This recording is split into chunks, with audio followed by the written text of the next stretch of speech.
Hello, welcome back to Microsoft Flight Sim 2024. And as you can see, we have progressed a little bit further. We progressed a little bit further than we did yesterday. We can actually fly in the sim now. So we will be taking a look at the brand new simulator today. I have been flying around a little bit, testing out some different aircraft, but not too much, to be honest. So first up, we're gonna start with the Cessna 152, and the reason is that I fly the Cessna 152 in the real world, so it'll be a nice sort of comparison to make. And then we can go and check out all the other aircraft, and really whatever you guys want. I will say at the moment, it has been quite disappointing. Both with the actual release and then when you get into the simulator, it's just, you know, sort of disappointing for the money's worth. It doesn't feel like any sort of upgrade over 2020 at the moment. It feels like a bit of a downgrade. Of course, it is new. There's, you know, we expect issues and stuff like that. But we'll get more into that in a second. I'm going to click ready to fly here. And looks like we are going to be starting with a bit of a walk around here, as we can see. So I can't actually see a cursor, I can just look around my mouse. So I'm not entirely sure how. There we are. If you right click, you can move to flight controls. And then, oh, what have I done? So this is checking the flaps, although you would check the flaps when they are completely down, not up. At least that's what I've been taught. Reason being, you can't actually, you know, you're really checking the linkages, like if I crouch, with the flaps, and, well, you can't really see them when they're not extended.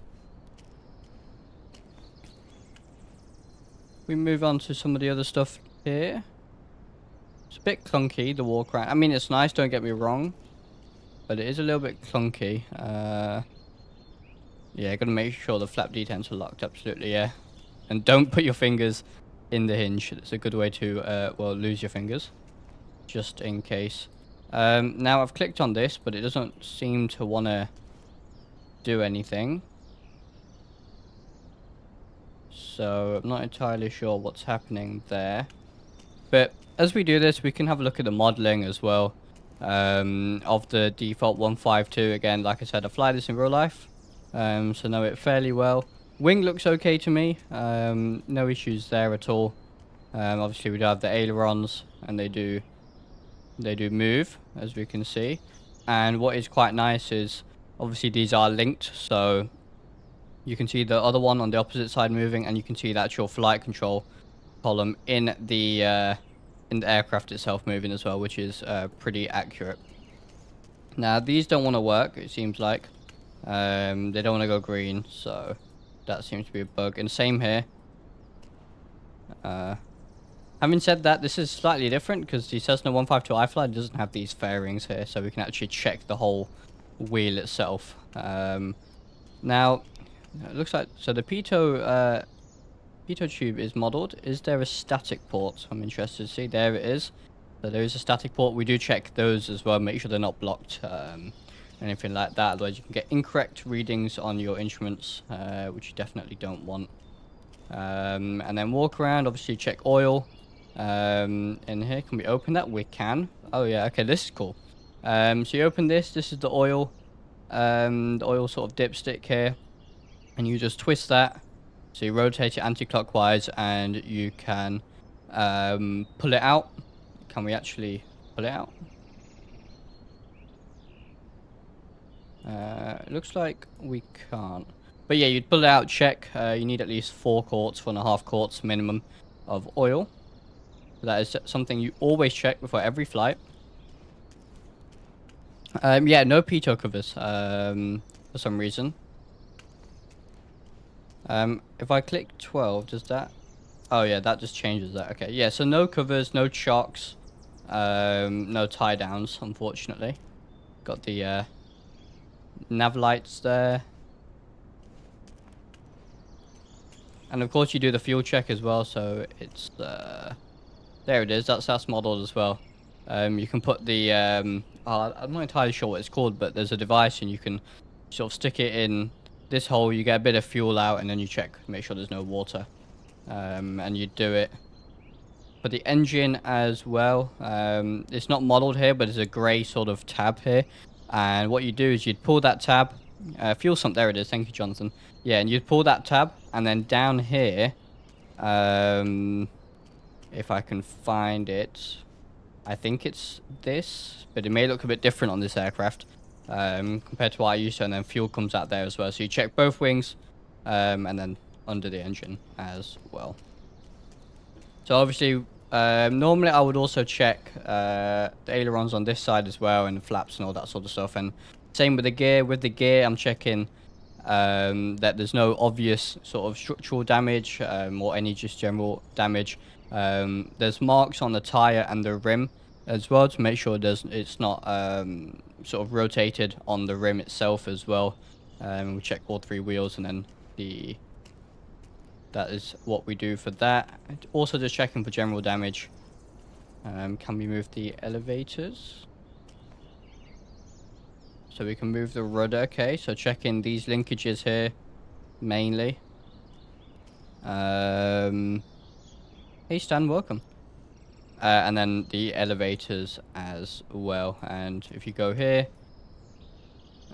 you can see the linkage in there, although it's not completely modeled, I don't think. Oh, is it modeled? There, yeah, there it is. There's the linkage. So that's the rudder linkage. No, okay, I can't grab the elevator from down there. But yeah, that is a pretty basic walk around. It's not too bad. You would also do the so actually, let's very quickly. If I'm walking up to the aircraft, okay. Now, first thing I do is I don't walk anywhere near the engine. I've got the keys in my hand, but you know, still.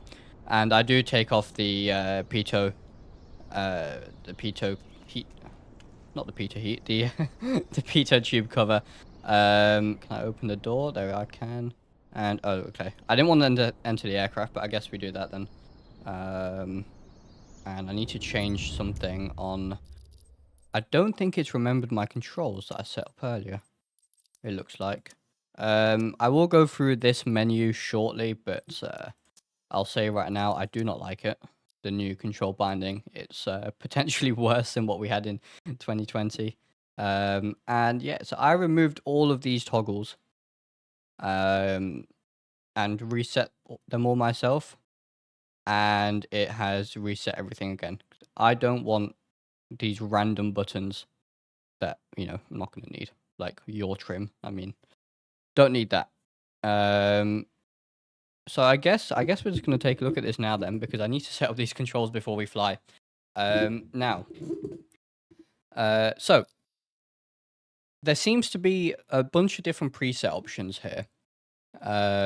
There's general controls, airplane controls, and specific controls. How this works, I don't know. I've not had enough time to take a look at exactly how this is working. It's fairly messy and a bit complicated. You can go to hardware settings, and it's meant to be able to move your axis and visualize it, but you can't, and it just doesn't work for me. So that wasn't a great start. Now, the other thing is, if I hover over a control binding here, in the bottom left, it says unbind. And it says, a lot of people have been thinking that that is an X, to unbind with X. It's not. It's a backspace. It's just, the design of that symbol isn't very clear, to be honest. So it is backspace to unbind, as you can see. So I am going to just sit here and unbind everything. And basically, I'm going to add everything myself, because I don't need any of this stuff. I will leave aileron and elevator axis. So, if we now go to filter none, so we've got everything here now. So there's no filter. I'm going to add trim first. Just elevator trim. It doesn't work in the Cessna 152, but I'm going to set it and show you that it doesn't work. So we can set nose up and then nose down. There we are. Although it doesn't work in the 152 for some reason. That's all I need on here for now. I am going to set my cockpit camera load. If we can, let's see if we can do this here. So cockpit view.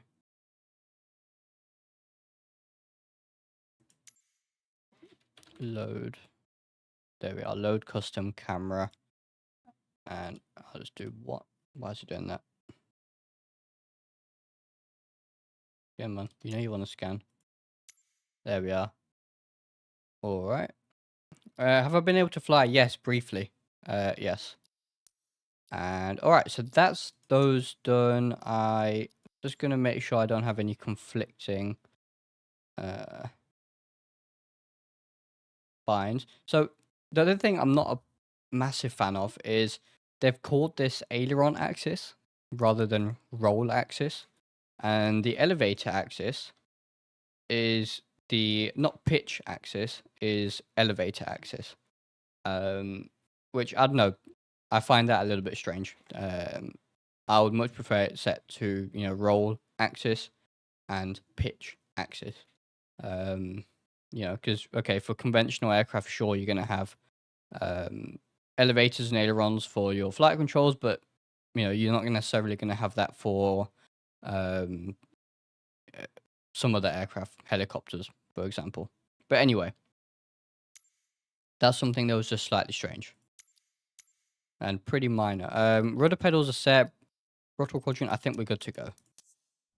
So let's resume. And all right, here we are. Now, graphic settings, I'm on high with some slightly changed settings, but I'll go through that later. We're in the 152 now. And can we? Yeah, we can. All right, so in the 152 cockpit, I am just going to shut the door so it's a bit quiet. There we are. No sound for the door closing, I guess. And yeah, so cockpit lacks a little bit of detail, to be honest. I mean, that's blurry. And the textures are just very flat. A 152 is a very, very used aircraft normally. This looks like it is absolutely brand new. I think there needs to be a lot more wear and tear. Just changed my prop RPM and it's changing my manifold pressure with throttle idle. That doesn't seem right. Yeah, that's interesting. Yeah, you'll find bugs like that. I've found so many. And when we take the the 152 up, It's even before we take it up, it's weird. It is very weird. And it doesn't fly right at all. Nowhere near, nowhere near, in fact. So that's blurry, so I can't even see my, direction at the moment. So that is just fantastic. Pretty standard radio stack here, sort of similar to what I'm used to. And we're not going to go through all the procedures today. I don't actually have my checklist with me. There we are. Last Cessna 152 was built in 1985. Yeah, there we go, Stan. So thank you for that. Yeah, so we shouldn't have a brand new looking cockpit. This looks very, very, very brand new, and not entirely impressed with the textures. I mean, the layout is okay, but it just looks very simple, in my opinion. But anyway, let's get started here. Again, by no means procedure.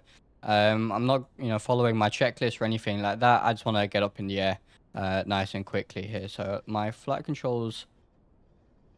The other thing I really don't like in Microsoft Flight Sim, and this is in both sims, is the yoke doesn't completely follow the yoke that I have in front of me. So this is going to be difficult to show because you guys can't see my yoke, right? But if I, that's 45, 50 degrees on my yoke, right? And it kind of, there's almost it's a linear curve to it, but I don't have a curve set. It sort of accelerates as it gets closer to 90 degrees. Again, a minor thing, but still kind of annoying, to be honest. Anyway, I'm just going to hold the, so, yeah, okay. So parking brake, I'm just going to hold it on the toe brakes. And I really hope this decides to load in, because this is terrible. I can't see anything. This all looks okay so far. That's high. I'm just going to set QFE at the moment. So I'm not looking, I don't actually have the QFE, but if I set QFE, we should have 0 on the altimeter. So I'm just going to set that for now. Everything is okay. I don't know why. So that's interesting. Okay. I don't know why the flap lever was down. Anyway, we'll turn the master switch on. Sounds coming quite soft. I would expect to hear a pretty audible sort of thump when you turn the master switch on, but there you go. Mixture is full rich, carb heat is in. I'm not going to use any primer. I am going to get the beacon nav lights on. Heater heat can go on as well. Are we on live weather? Let me just check.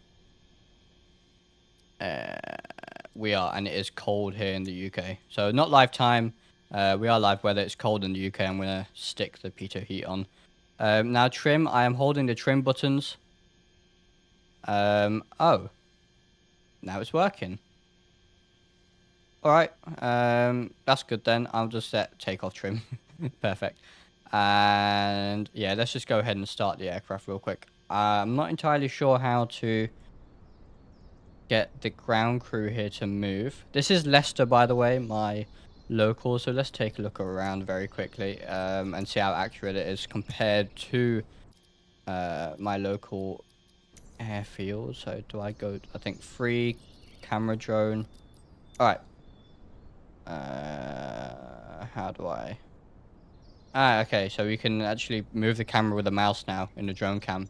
Perfect. There are no fuel pumps there. The fuel pumps are here. The hangars are in the right place. There is indeed a car park here, and there's a building here, but that's just a hangar at the moment. That's a heli center hangar. It's not bad. The general layout is okay. There's looks like some glider sort of containers there. Yeah, the general layout is okay. This is where there's a road here. Yeah, here it is. This is the road that you'd drive up from the main road. Oops. Trying to get used to the key bindings. How do I go up? Do I just? Okay, I don't know how to go up. But yeah, general layout looks okay. We will indeed get to flying. The grass and stuff is nice. The ground looks pretty decent. Nice quality. So, let's... What's my key binding? The default key bindings are very different to... Alright, cockpit. There we are. Alright, let's get the engine started then. So I'm going to crack the throttle a little bit. Gauge the starter. We're on the toe brakes. There we are. Alright.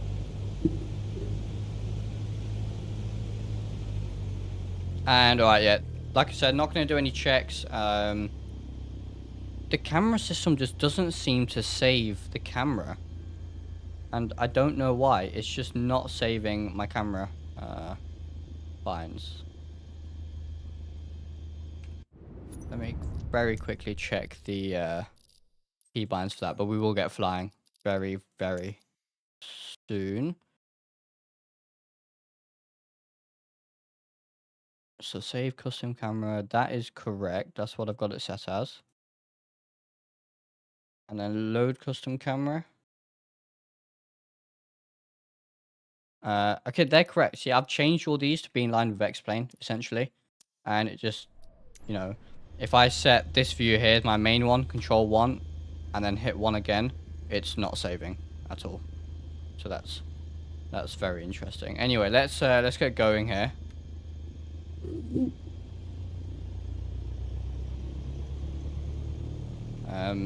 Sorry to the ground crew, but you're in the way.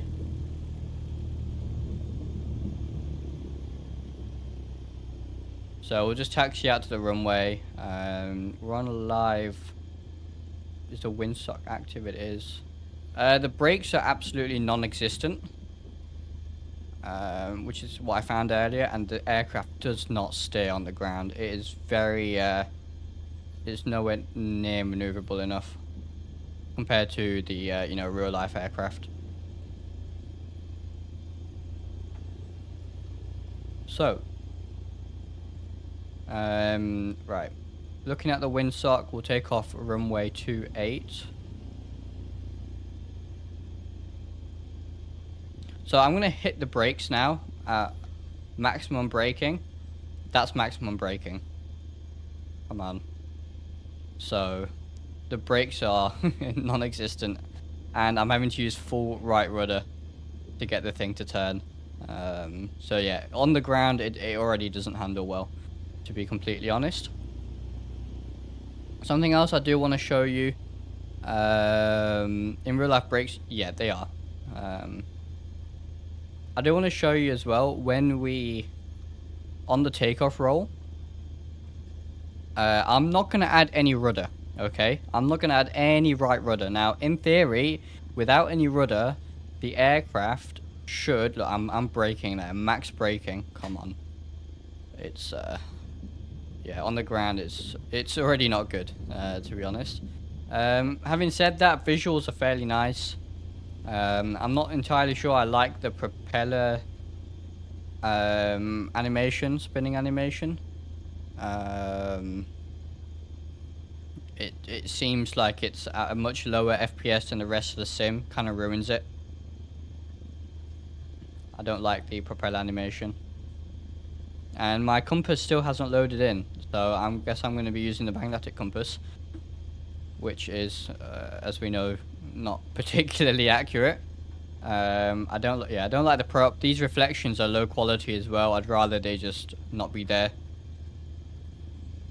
It looks very mobile game-like. You know, some of the visuals are nice. The trees look okay. The lighting is fairly nice. A bit yellow for my liking. I think it's going to need Nvidia filters, to be honest, because it almost looks like we have a sunset right now at 10 o'clock. You know, so... right, so let's get to flying then. And I'm just going to get our lights on, and we'll go flaps. Okay, flaps aren't working. I set all this up earlier, so I didn't have to do it during the stream, and it's not saved any of it. So let me just do this right now. My apologies. So flaps. Again, the wording in here is very. It's not technical at all. Decrease, increase flaps. You know, these should really be extend and retract. Now it says extend here. So I set extend here. What this does is it will extend your flaps to their full extent. So that will go straight to flaps 3. We don't want that. We want it in notches, right? So I'm trying to remember which way around it's going to be. But yeah, just the wording, it makes it somewhat difficult to... That's still doing the parking brake. Okay. Why is it doing the parking brake? I did not set that to parking brake. And that's why it's on parking brakes. Can I unbind? There we are. Yeah, this is why I don't like having preset controls. I like setting everything up myself. There we are, and it's inverted. Let me just fix this real quick. So, guess I'm disappointed, not surprised, just more of a Zobo saying it's ready when it's not. Yes, Dan, I agree. It's nowhere near ready. And on top of that, I don't think we needed a new sim anyway. You know, I think Microsoft Flight Sim has been pretty nice recently, stable. We got some nice add-ons this year with the 777 and the A380, and you know they had less than 6 months in 2020. So I think this sim came way too early. It was just, it's not needed, to be honest. So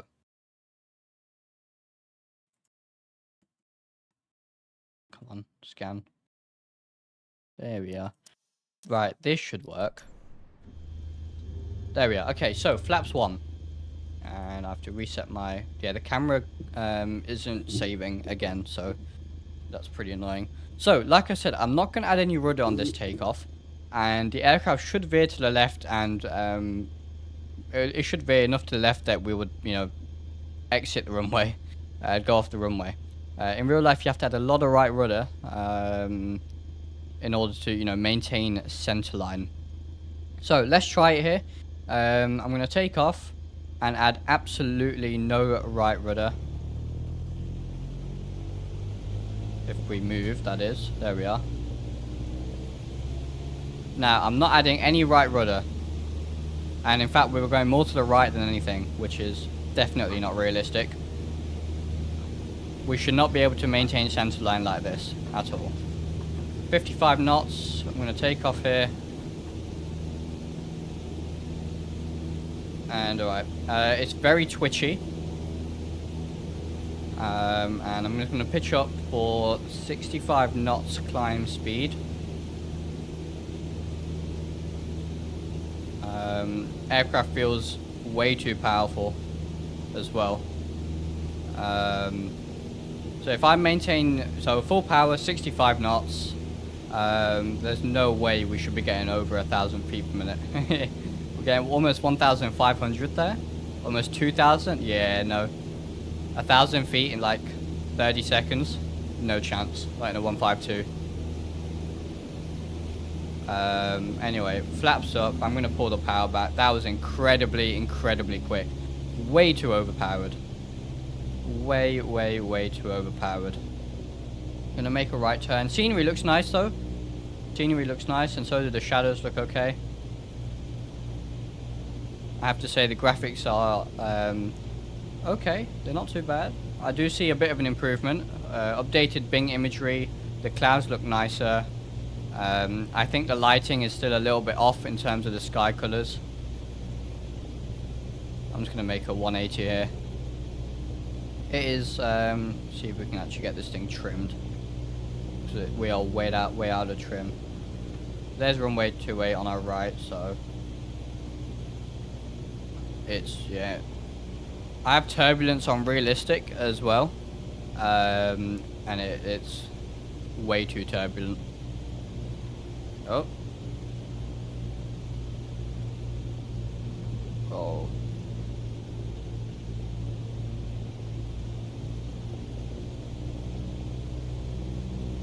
So flying with no compass is interesting. I don't know what my heading is, but I'm doing this visually based on ground markings that I know of when I'm flying in real life. And it is very twitchy. Difficult to get it in trim because it is just all over the place, really.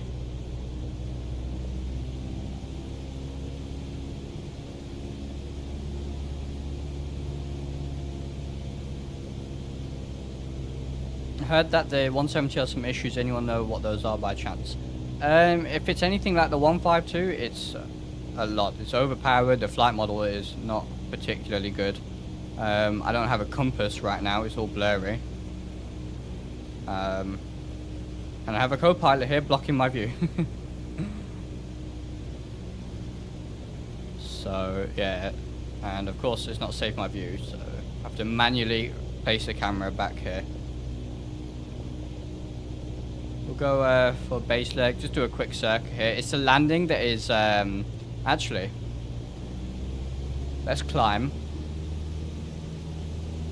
Yeah, look at that. That is a pretty crazy climb rate in a 152. I've never ever had this kind of climb rate. It is colder, currently, but it's very, very overpowered.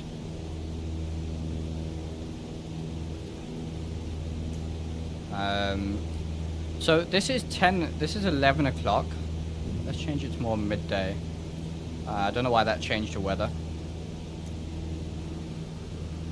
See, so midday and we still have sunset colors off to the, whoa. What was that?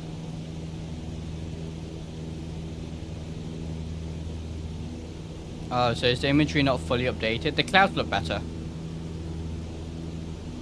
But yeah, see the sun, we still have this, yellowy sunset effect at 12 o'clock. This is 12 o'clock in the UK. Sorry, 2 o'clock. It definitely shouldn't be like this. Not at all. But we're going to try stall. Where's the airfield?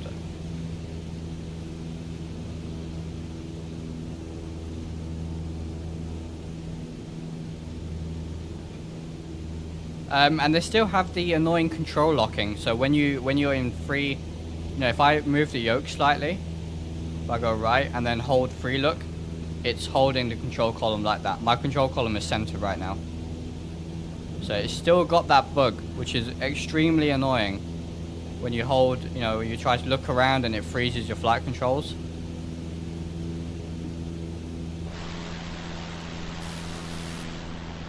But yeah, there we are.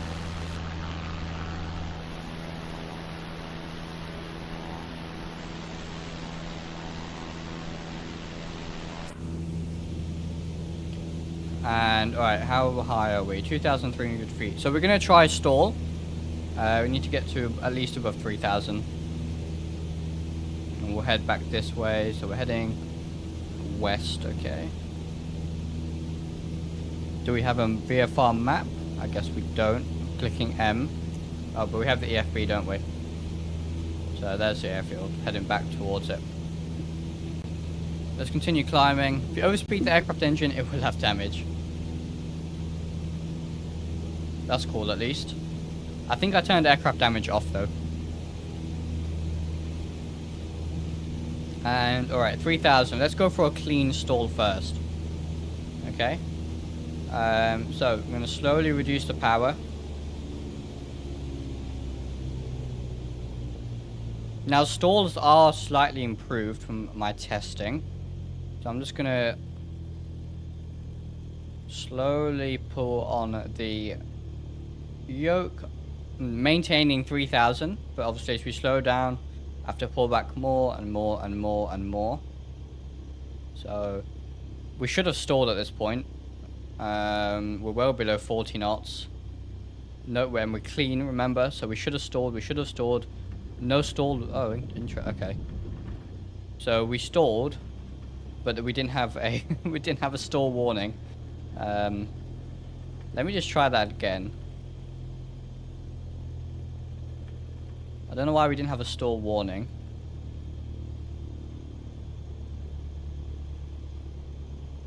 Now, every time I've done stalls in the 152, I've never gone into a spin. It sort of just sits there at a high angle of attack, and you know, you just start descending like this. You can see where, you know, and there's a stall. If I don't do anything, I want to see how it goes into a spin. Okay. So release on the flight controls and it sort of recovers from the spin itself.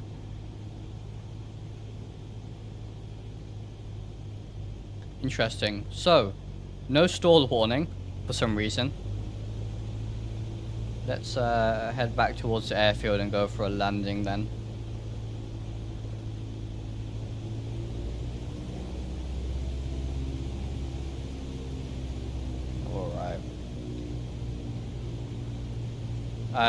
So after this, we'll take a look at some other aircraft as well. I just wanted to start with the 152 because I'm very familiar with it. Sim is smooth though, you know, 60 FPS right now. What's my speed? 60 knots.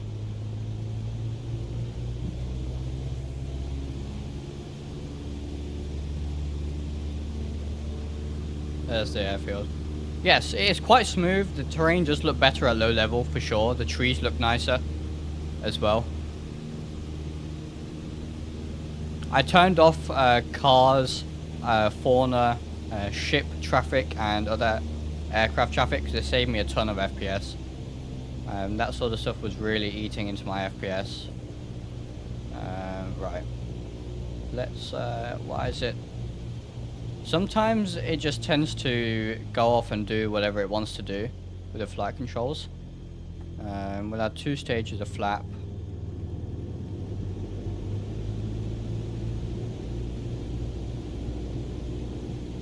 And again, by no means procedural flying. Of course, my circuits and procedures are a lot better than this in real life, but we're just testing the sim. Flaps are overly draggy, I think. Yeah, so we have 2 stages of flaps, which is standard. I should only need about 1500 RPM to maintain 65 knots. Okay, that's a little bit better now. But it's still incredibly... aircraft is shaking, it's buffeting. It's incredibly sensitive.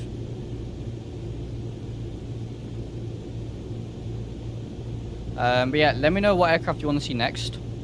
I was thinking we'll move into something slightly bigger.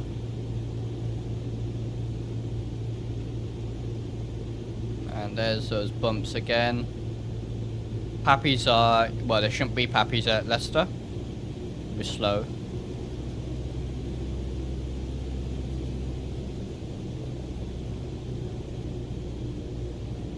And now just watch how this thing floats, alright? It is incredibly floating. We can float it down to like 40, 30 knots. Right, so idle, and look at that. Oh, it is very floaty. Look at that, 40 knots and we're still going. Barely any input on the flight controls and then it just, yeah, drops onto the runway. So it's incredibly floaty. And now we are stopped. Why can't I can't move.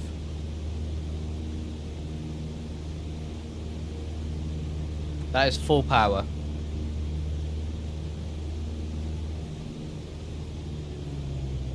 I'm actually impressed with the CO415. Yeah, Stan, I've some people told me that the flight dynamics have improved. Why can't I?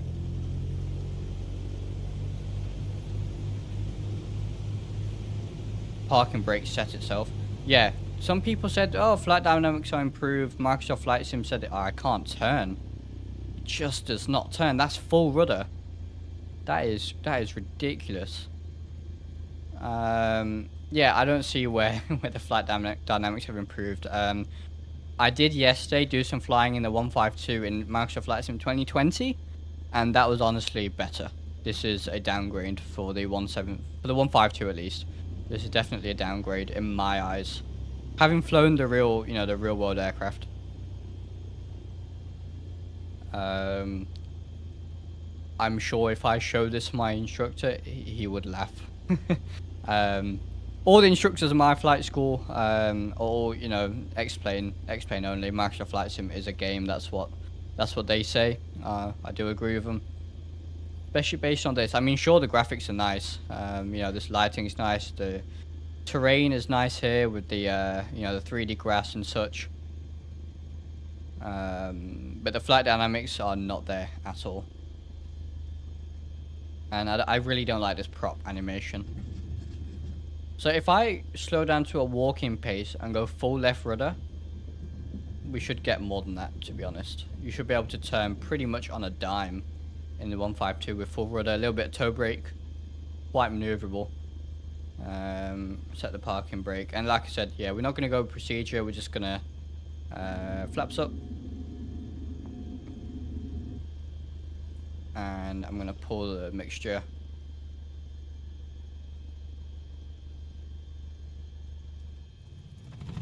Took its time to stop. Yeah, that prop animation I really don't like.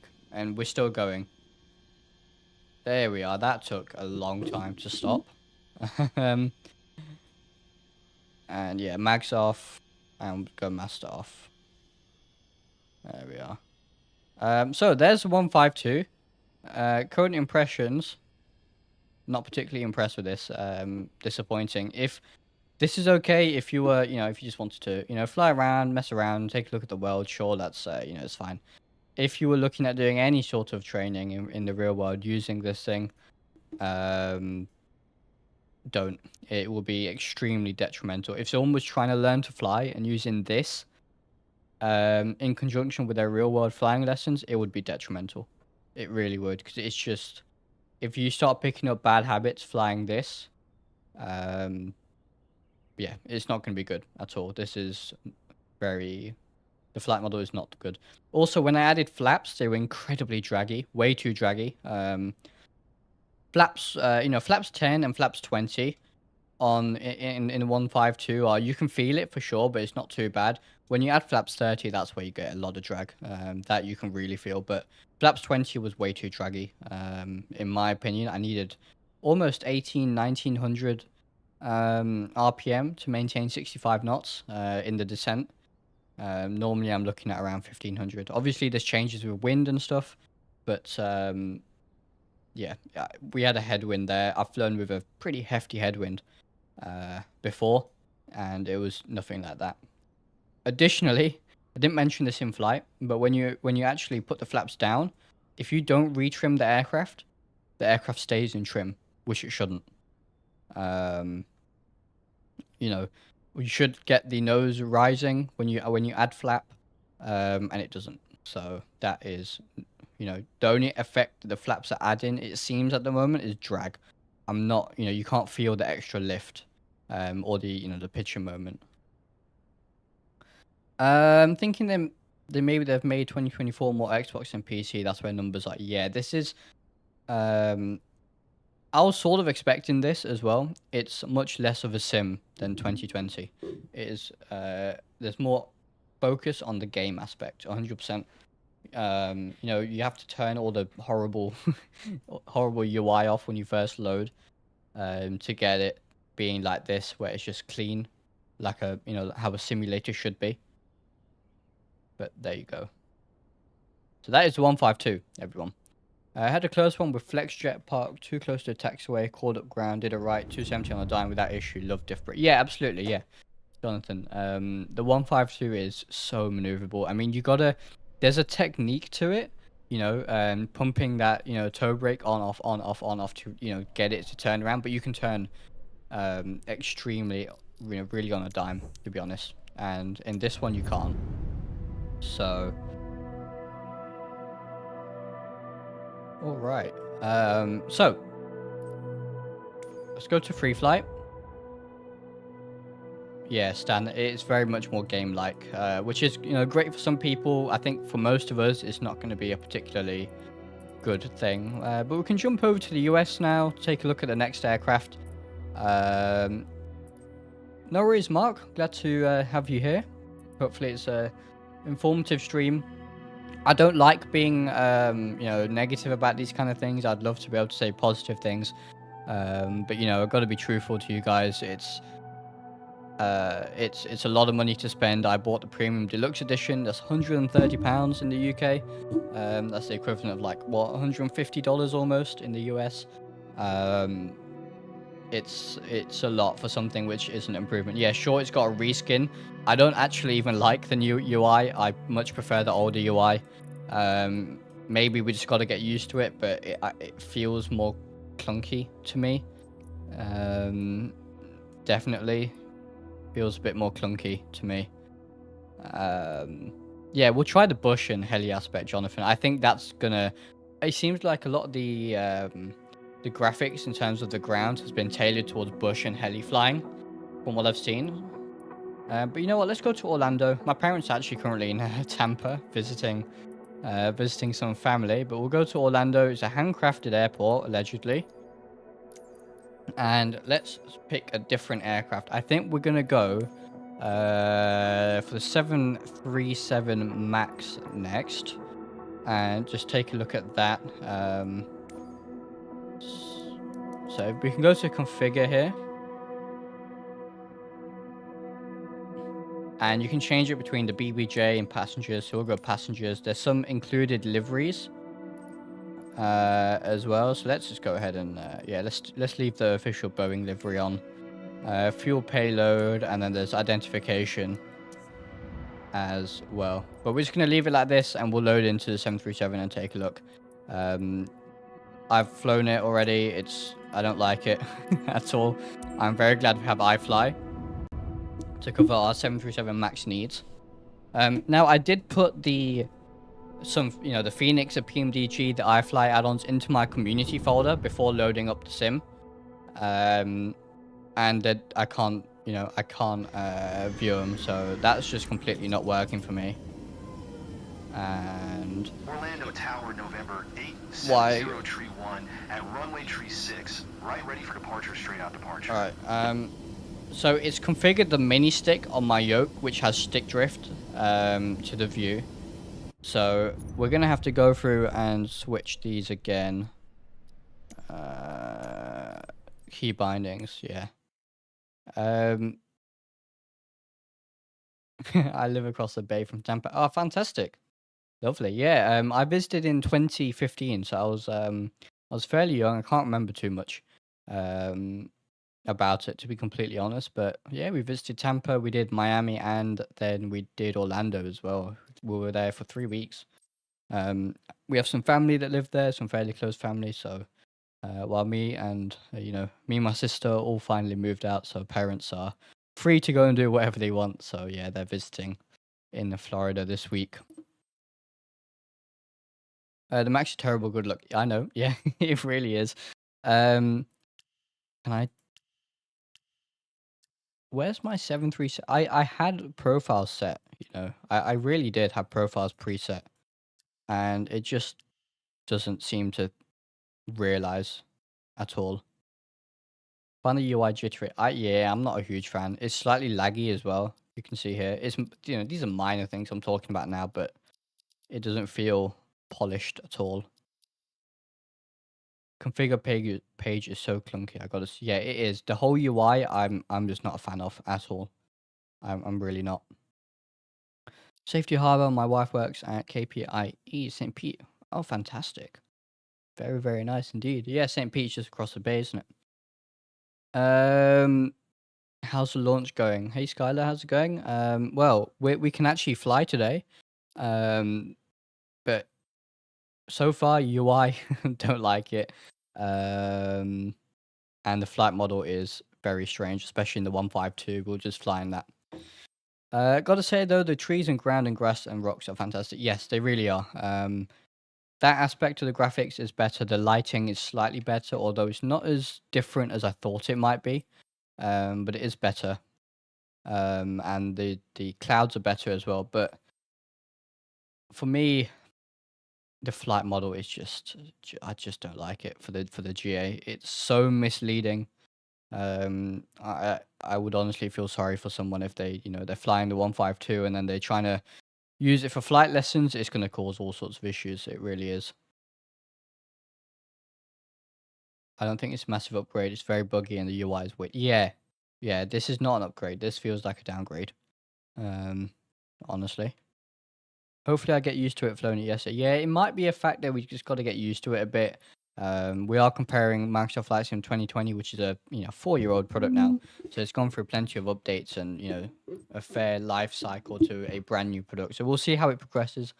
Microsoft Flight Sim 2020 was janky and had all sorts of issues when it first came out. So definitely overhyped. Yeah, absolutely. People were saying to me, "Oh, it's going to be game breaking and." It's going to blow X-Plane 12 out the water, especially with the flight dynamics, and no, nowhere near, unfortunately. I understand if you're not bothered about flight dynamics and you just care about graphics and seeing the world, and great, fair. In that case, it's a great game, but I don't think it earns the title of being a simulator at all, to be honest. But anyway, let me just fix these flight controls here. I had all this set up because I didn't want to spend all this time on stream going through the control settings, but I don't have a choice, I suppose. So what were we doing? So assigned, and yeah, look, it set all of this stuff up, and I don't want any of it. So I'm gonna have to do this. So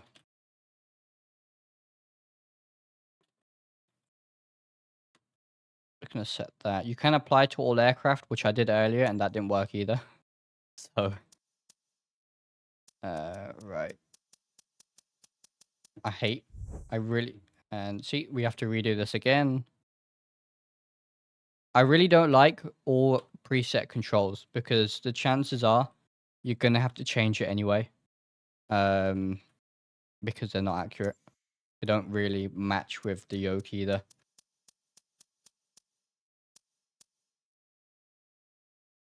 XP is really convenient with the controller diagrams for each button. Yeah, exactly.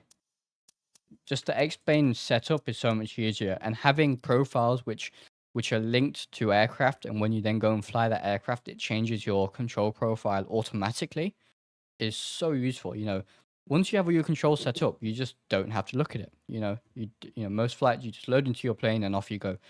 Microsoft Flight Sim 2020 was not like that. I was expecting it to auto transfer in 2024, and they've not done that either.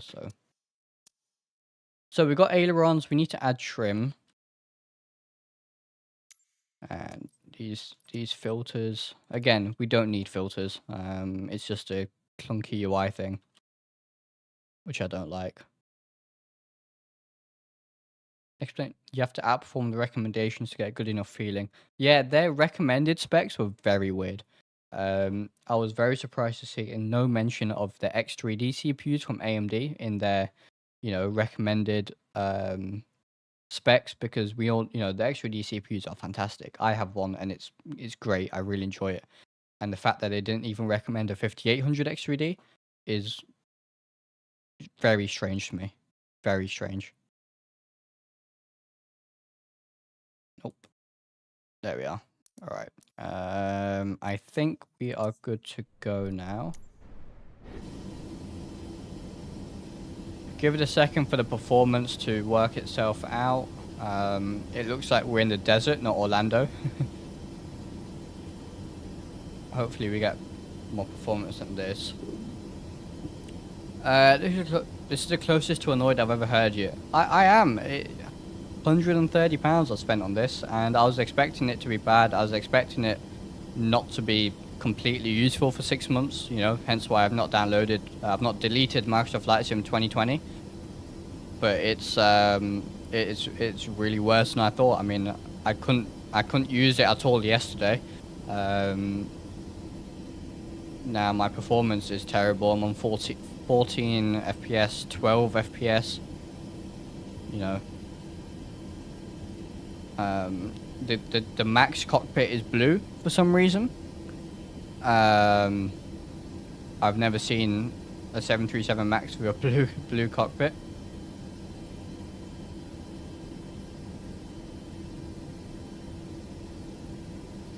Alright, so even the stream is struggling now, so I'm gonna move location. I tried JFK and JFK completely kills all sorts of FPS. I think the US in general, the FPS is terrible. But London, my FPS was fine earlier, so let me do that. Although now I'm on 15 FPS even in... There we are, now we're back to a stable FPS. It's, yeah, the FPS is generally okay, but in some areas and then really bad in others.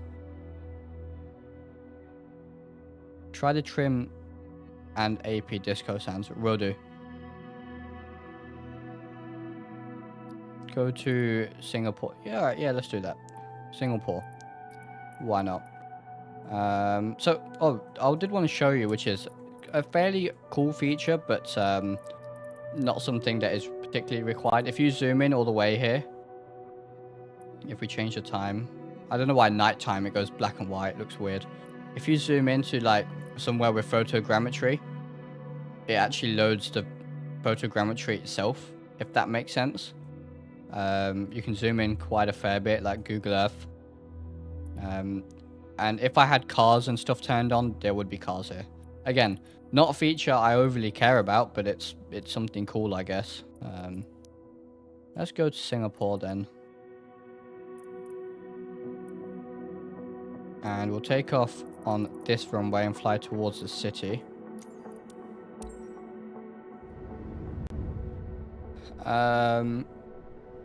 The loading animation, you know, the way it loads in is kind of, again, it spawned me on the wrong runway. Amazing. Yeah, these sort of cutscenes are fairly nice, to be honest. But again, I would rather have a more functional sim than fancy animations. FPS is back. We're on about 40 FPS. Flaps are set to 5. Again, by no means procedure, but we're just gonna, let's just go for it. Let's just go for it. We're probably gonna get a,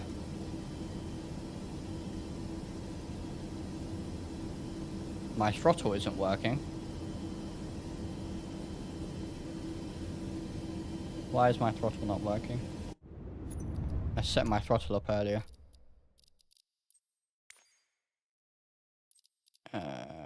Right. So, let's see here. I think there's also, and this kind of goes for 2020 as well, too many binds. I mean, correct me if I'm wrong, but who uses these binds here?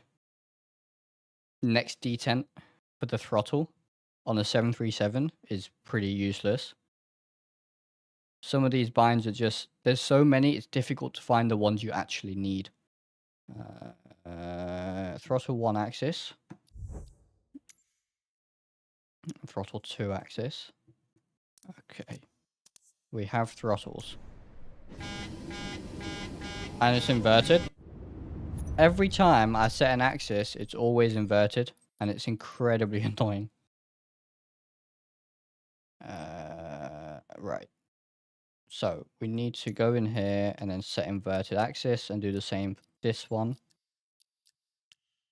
So yeah, if you go to the action curve here, I'm fairly sure this is meant to move like this point so we can see the curve, but it just doesn't work. Now do we have... Okay, now we have that. Alright, let's see if this works now. You do get a built-in EFB, which is actually kind of nice.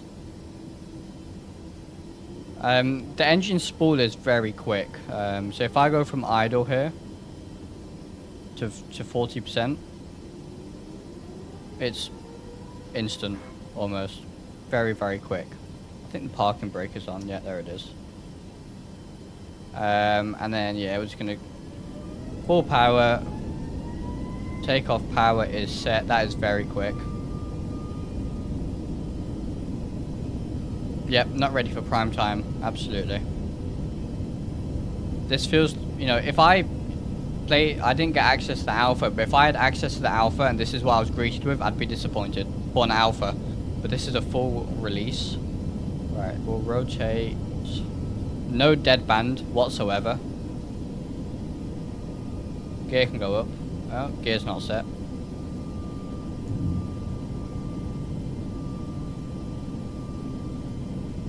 So the airliners fly a bit better, I have to say. But also just right, what's the trim here? So I'm gonna go controls neutral. Alright, and hold the trim. Look at that. The trim is way too sensitive. You can't accurately trim this. Oh, come on. You can't accurately trim this aircraft.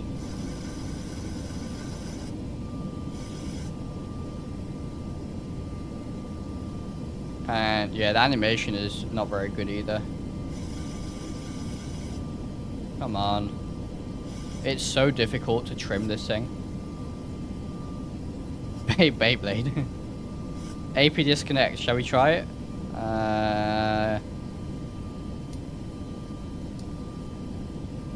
So we can go speed, heading. Just go altitude hold.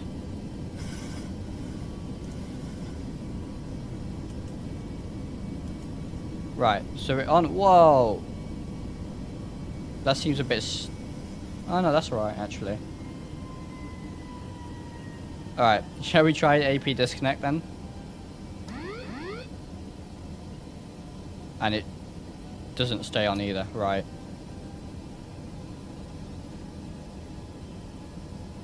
The buttons, yeah, I think this is a variation.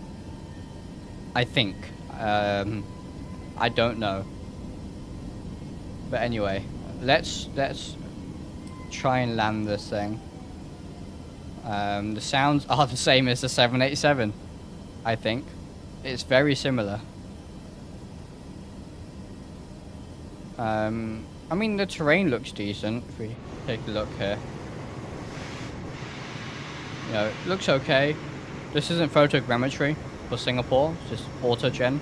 Again, it looks okay, but I don't see a huge upgrade over Microsoft Flight Sim 2020.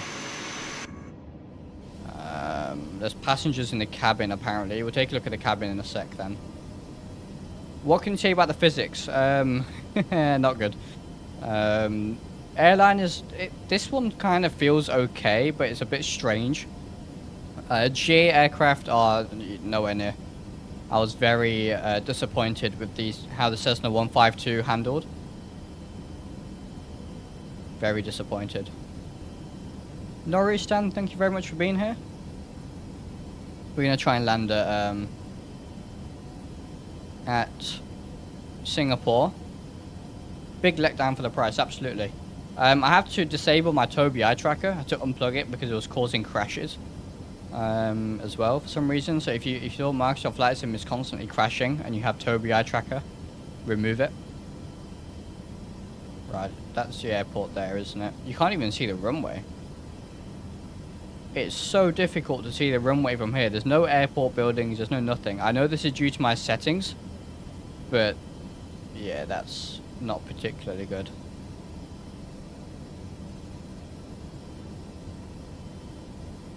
Yeah, Skylar, I would wait and see what happens with Microsoft Flight Sim 2024. Because, you know, it's not going to stay like this, one would hope. 2500. That call out doesn't sound right. Sounds pretty weird. Do we have flaps? We do not. So let's set flaps 30. Oh, this camera system is not good. And go gear down. Yeah, I would just wait and see what 2024 comes to with updates, but yeah, sticking to X-Plane 12 for now, and Microsoft Flight Sim 2020. You know, I actually, you know, somewhat like Microsoft Flight Sim 2020. I've said it before, I do enjoy it as a sim. But 2024 is a lot worse. This is not flyable. It'll be interesting to see when Phoenix and PMDG make their updates, Maybe it'll be a bit nicer then when we're not flying default aircraft, but we'll have to see. It is smoother than 2020 though, I've found, as he says as we start getting stutters. But it feels like, oh, now we're on 20 FPS. Yeah, the performance is really strange. But this is definitely more of a game, as 9K says there. 500. And let's see. 400. Slow. So we have 300. glide slope call outs when I don't have the ILS set. 200. That might, I don't know if that's accurate or not, but let's see how it flares then at 20 FPS. 50, 40, 30, 20, 10. Oh. Nope. Oh, I've lost all flight control. My flight controls are not working. And I'm at 14 FPS, 15 FPS. So we started on a decent 40 FPS, and we've gone down, and I don't have any controls. My yoke is stuck. Well, that's interesting. I don't know what's happening to the FPS. Oh, do I have... Oh, flight controls are back. Alright. That's no braking, and we're not really coasting. I don't know why brakes are on. They shouldn't be.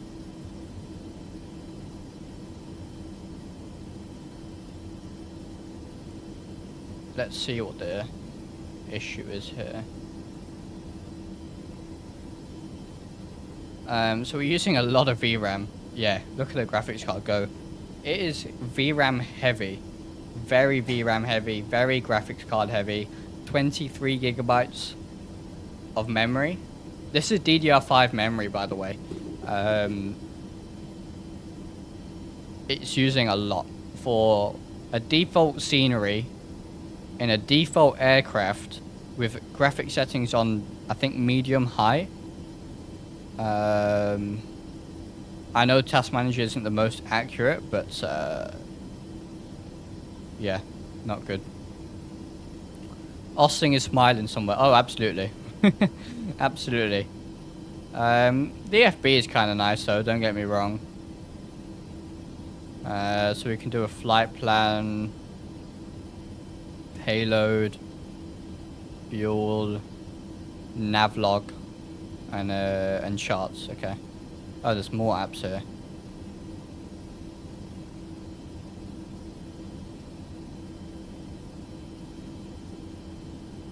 Does that not change anything? Alright. That don't work. That slider. Oh, do I have to turn auto brightness off? That don't work either.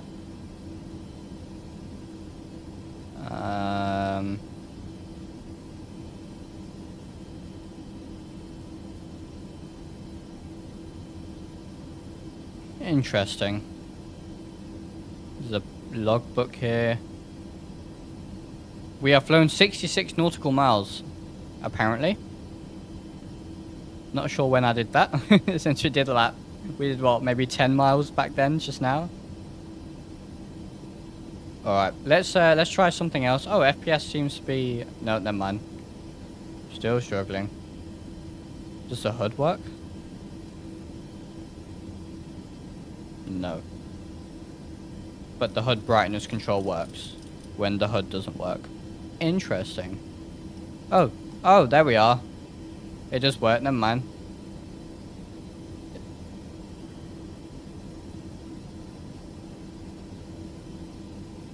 Oh, so the arrow keys... The arrow keys now change your rotation. How do I move laterally in the cockpit?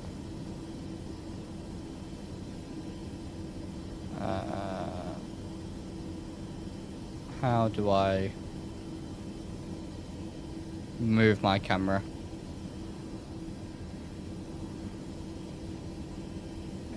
It's just rotating. I don't know how to actually, you know, physically move the camera at the moment.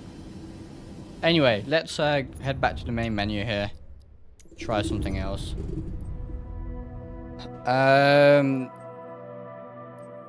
other thing which I find weird on this UI, this UI here isn't too bad, but free flight, which is probably going to be the most used mode, is the smallest tile, along with activities. I don't know why Marketplace is such a big tile. I don't know why World Photographer has such a big tile. Free flight is a tiny little tile here. Right. Skylar's saying RPU. Oh yeah, let's try that.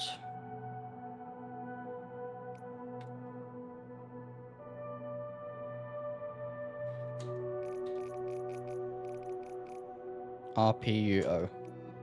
No, doesn't want to.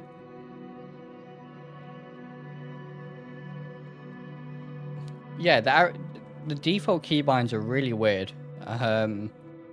It's going to be one of those things where we're going to have to spend hours customizing it. Why isn't... Oh, there we are. RPUB works. RPUO does not work. Right. Interesting. Quality of this from big companies not acceptable. Absolutely. X-Plane's release went far better. X-Plane had issues, don't get me wrong, in the first...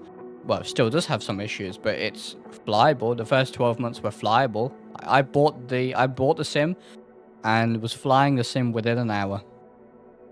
You know, the install took an hour, basically. I had no issues. So what aircraft should we try here? I kind of want to try... we'll try gliding at some point for sure. There's a 747-400 working title. There's a Chinook. X-Plane's yeah, half. X-Plane's half the price. Cessna 404. Yeah, we'll try helis after. I want to do some aircraft, some actual planes first.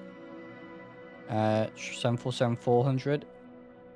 We'll do the 747-400 in a bit from a larger airport. I want to do a smaller aircraft at the moment.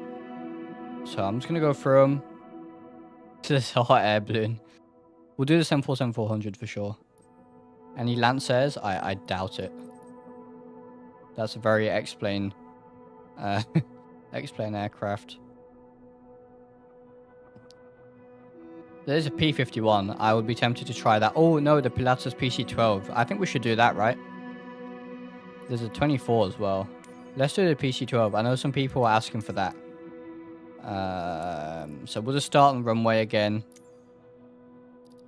And let's just go fully... So I've got traffic off completely because it was really my FPS, and we'll go live on there. All right, runway 09, start flight. Probably good practice for that 777 landing challenge stream. Yeah, you know, when you sent me the airports, I was looking for them and I was like, a 777 in there? Really?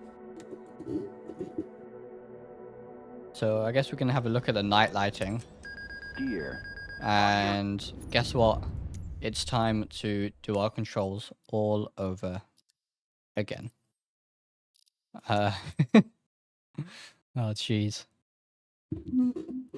It's almost laughable at times, to be completely honest. I've had it work. It's doable. We'll try it for sure. We will. Right, back to controls. So we need to first go to filter by assigned on the Boeing yoke and remove all of these horrible controls that we just don't need. And make a new profile, even though the profile doesn't actually seem to be doing anything, so I'm not even going to bother naming it. And hit backspace. Okay. Tried Beluga? I've not yet. The Airbus aircraft are... I tried the Unibuilds A321 and it was all over the place. It was uncontrollable. The fly-by-wire was just off doing whatever it wanted, really. But we'll try it if you want. We can try it. Right, so aileron axis. Scan cancelled. Why? Elevator axis.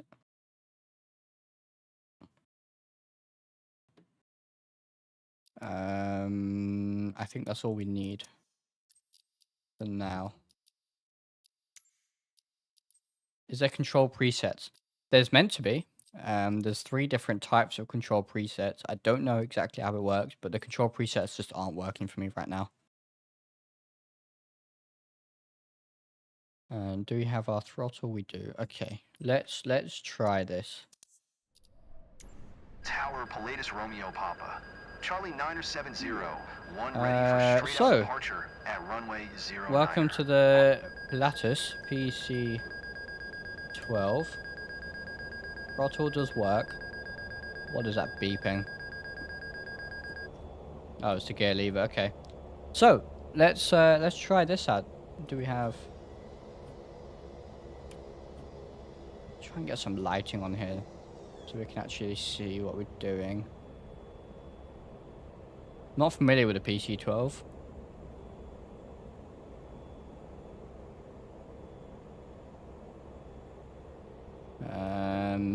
Do we have lighting in here anywhere?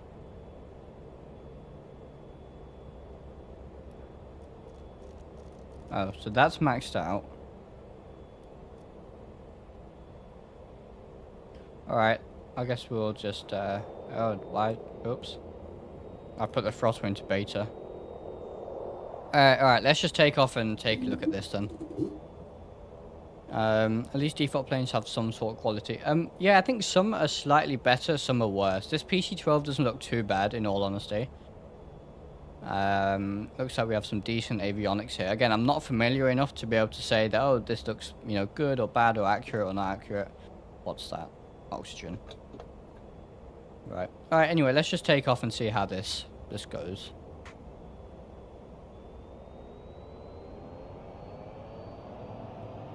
Oh, where's the parking brake?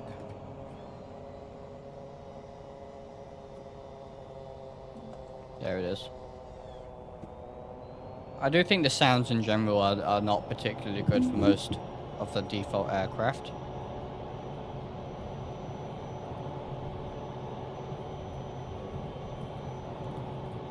Nice and smooth, 60 FPS.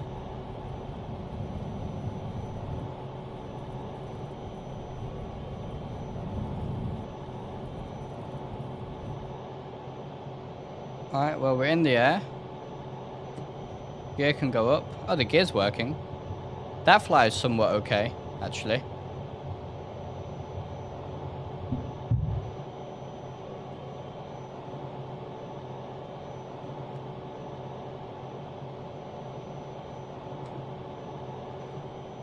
Maybe not the best place to show off night lighting. Let's just make it daytime, because I can't... What? There.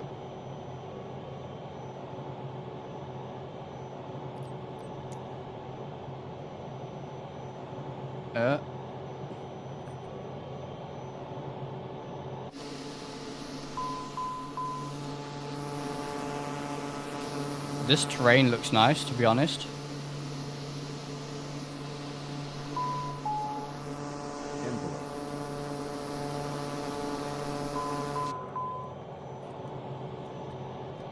Alright, we'll pull back on the throttle, I guess, a little bit. Oh, hey, Caleb.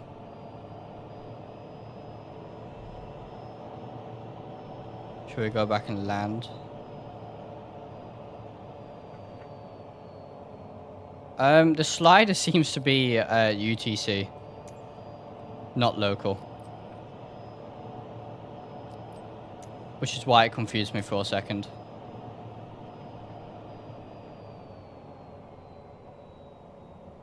I really don't like the sounds. The sounds are not particularly good. The flight model is okay, about what you'd expect with Microsoft Flight Sim. Not great. Doesn't really. Right, I'm not touching the controls right now, and it's pitching down and then rolling to the left slightly. Yeah, the turbulence is really strange. Although you might be expecting turbulence in such a mountainous area. We're not going to land on this side of the runway. I'm trying to find it for a start. Bring up the AFB.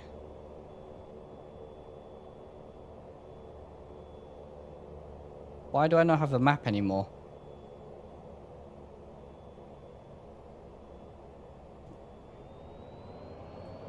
Where's the map? Okay, well that's a write-off. To your right.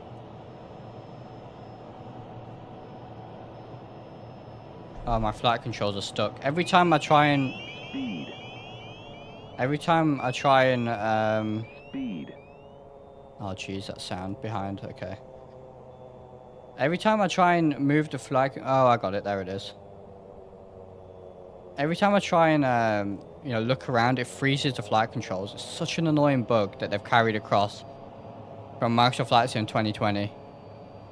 Which is something I definitely expected to be fixed.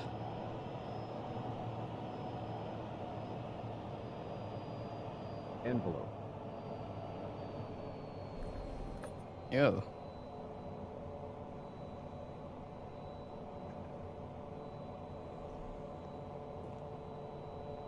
How do I zoom in on this?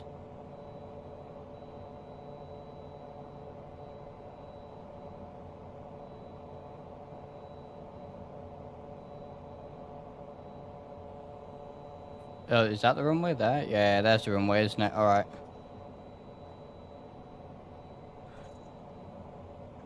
Might be flying TAPS E195s in April. Ooh, very nice. Envelope. Ah, it's shouting envelope. Presumably for flight envelope. Maybe I'm pulling too many G's. Yes, Skylar, you're absolutely right there. The flight model seems to be better on airliners and larger aircraft. I do see a bit of an improvement for those. But for GA aircraft, I'm seeing a worse flight model. And yet, the landscape and the graphical upgrades are geared towards GA and bush flying. So, yeah. And yeah, Jonathan, you're right as well. It will improve. You know, I'm not saying it's going to be a write-off for the next 4 years. With time, this might be somewhat a usable sim, but in its current state, no. We'll have to see what you know, PMDG and Phoenix and stuff can do.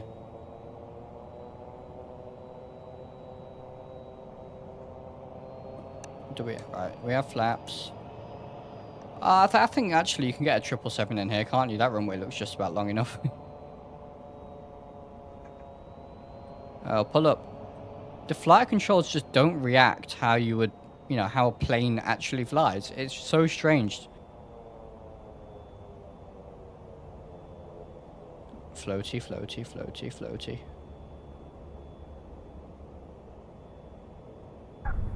There we are. Brake. Maximum braking. At least this aircraft has brakes, so 152 has no brakes.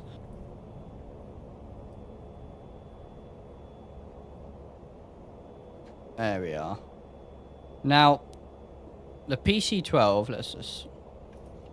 Now, the PC-12 has, is a turboprop, right? JT9D, as far as I know. So, oh, we don't know how to start it. Can we start it?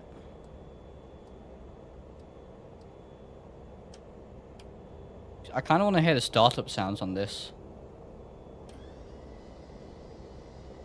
If I can figure out how to get the engine off, that is. In the PC-12. JT9D. I think it's a JT9D, right? I would have thought. But I could be completely mistaken there, to be honest. I think it's always a safe bet to say a turboprop is a JT9D. Why can't I...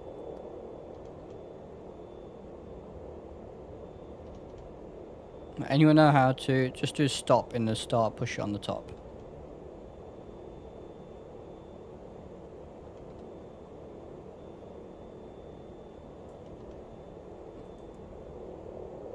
JT9D or PT6, right?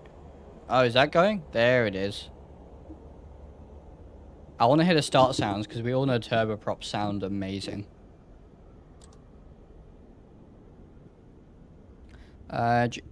It's a oh, it's a PT6. Ah, okay. That's my bad. So I don't like the propeller animations. I don't know what it is. They are so much worse.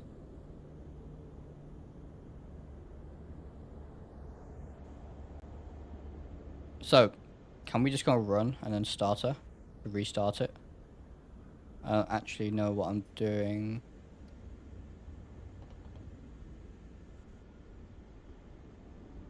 The turbine simulation isn't too horrible, not as good as X-Plane, but still decent. Yeah, I can hear the igniter there. Oh, there it goes.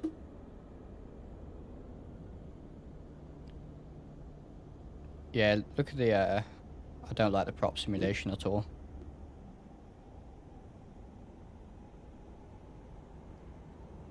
Sounds aren't particularly impressive. I'm at 60 FPS. The rest of the sim is fairly, this heat blare is cool. It's fairly stable, but the prop just, no, don't like it at all. It's very off-putting.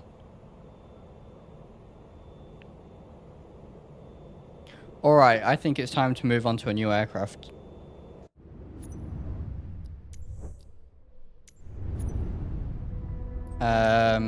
Right. So, what's next then? I think people were saying 747, weren't they? So let's do the 400.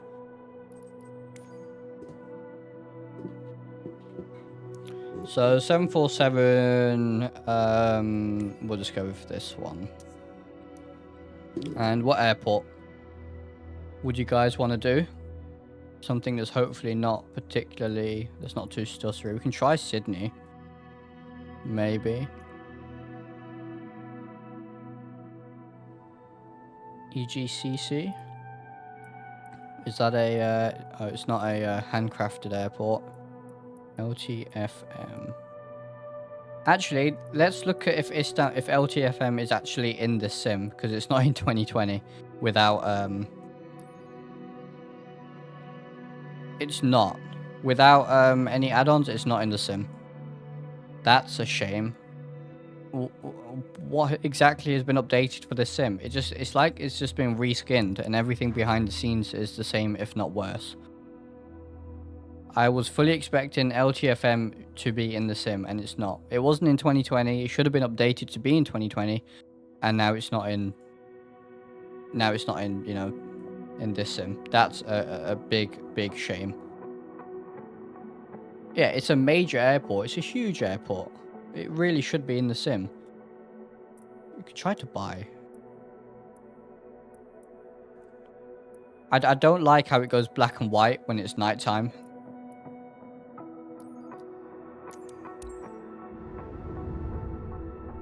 Yeah, there's a lot of disappointing aspects, to be honest. There's some nice things, but the negatives outweigh the positives at the moment. I'm not gonna completely write off the sim. You know, it will mature, it will get better. I'm sure of it. Once we start getting add-ons and all that good stuff, I'm sure it will improve. I just hope those add-ons come quick and Microsoft can sort their servers out. I don't like the idea of everything being streamed. So far, it's not working well at all with everything being streamed from a server.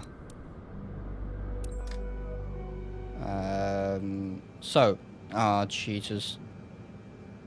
Again.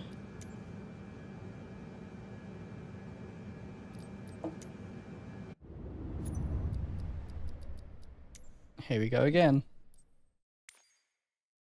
X-Plane 12 wasn't amazing first day, sure better, but not... Yeah, Jonathan, exactly. You know, X-Plane 12 took its time to mature. It still is maturing. It wasn't this bad by any means on release day. We'll see where it goes. At the moment, disappointing. Can't recommend it. If you've not bought it yet, my recommendation is don't. But we'll see where it goes. Honestly, we'll see where it goes. I would love for this sim to replace 2020 and, you know, be usable like 2020 is. I'm sure it will be. I'm just gonna. We might not actually fly this because I really don't want to set up all my controls again. I am just gonna remove one keybind so I can actually look around. which is this one.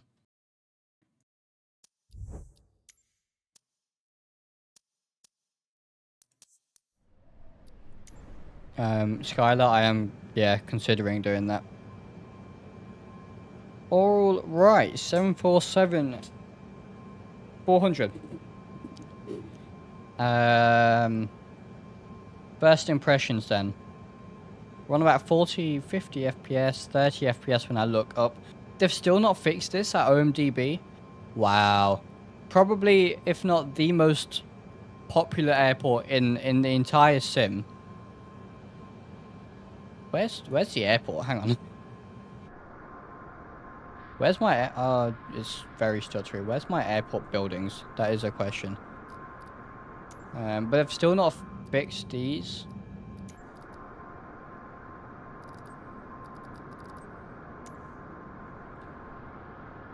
Oh, wow.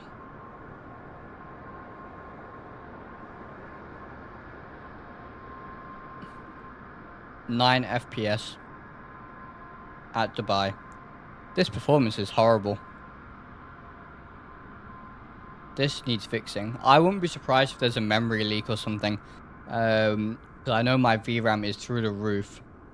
I really wouldn't be surprised if this is some sort of memory leak. I know, you know, I don't have a huge amount of VRAM and it does struggle, but this is unacceptable.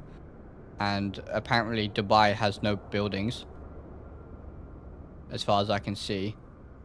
This is handcrafted as well, by the way. Handcrafted airport. Oh, are we getting FPS back? Looks like it. I don't know how to... Oh, no. That's... I don't know what... Oh, no. Why am I looking... Ah, that's how we go up. Okay. So as soon as we go away from the aircraft, it's fine. But... there's no buildings. For a handcrafted airport, in fact, you know what? For a default autogen airport, we should have buildings at least, right? This isn't Infinite Flight or, you know, X-Plane 9. Where's the airport? This is a handcrafted airport. Where's the terminal buildings? That is unacceptable. That really is. Considering I'm pretty sure we pay extra for the handcrafted airport, there's no buildings. But they've added the Emirates logo sort of thing here.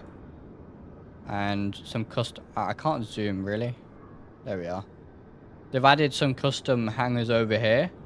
And an Emirates hangar over there. But no terminal buildings. Oh, we have jetways.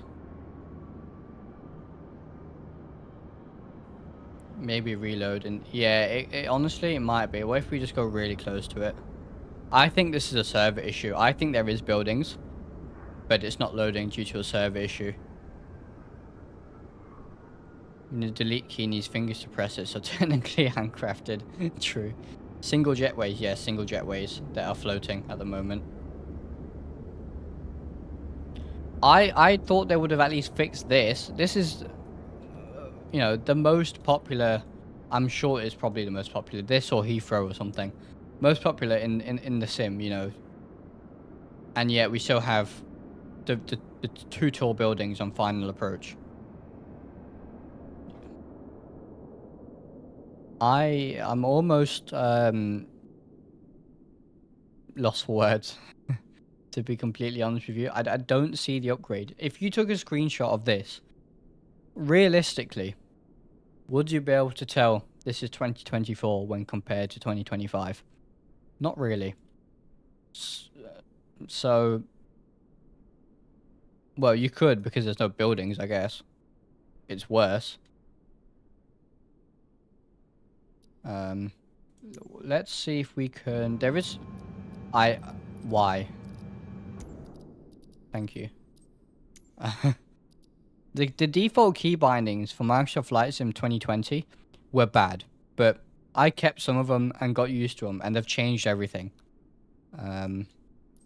Nope, that's That's flight control replay. I want weather. And I want to... So there's... Let's... Scattered. How does this look? So Q and E are to move up and down. Before it was R and F. Very strange key bindings. The clouds do generally look okay, to be completely honest. I've got clouds on Ultra.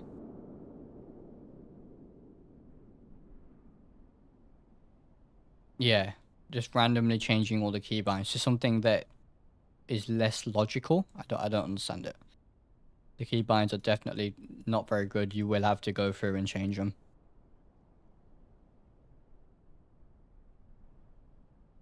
Yeah, Kai, absolutely. I got to agree with that. You know, we've got some third party. I'm glad they brought in third parties, you know.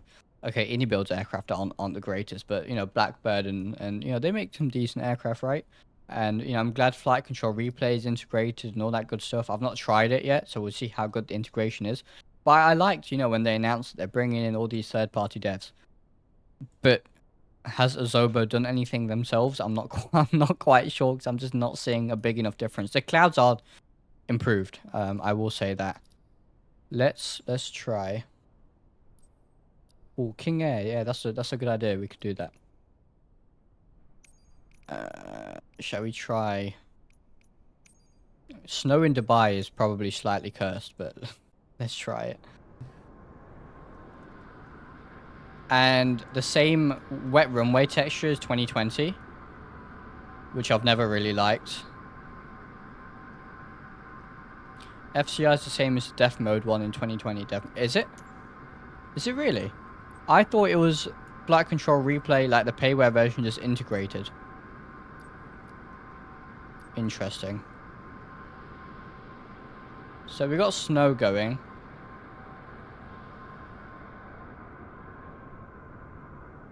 Can't see much, but let's try light thunderstorm.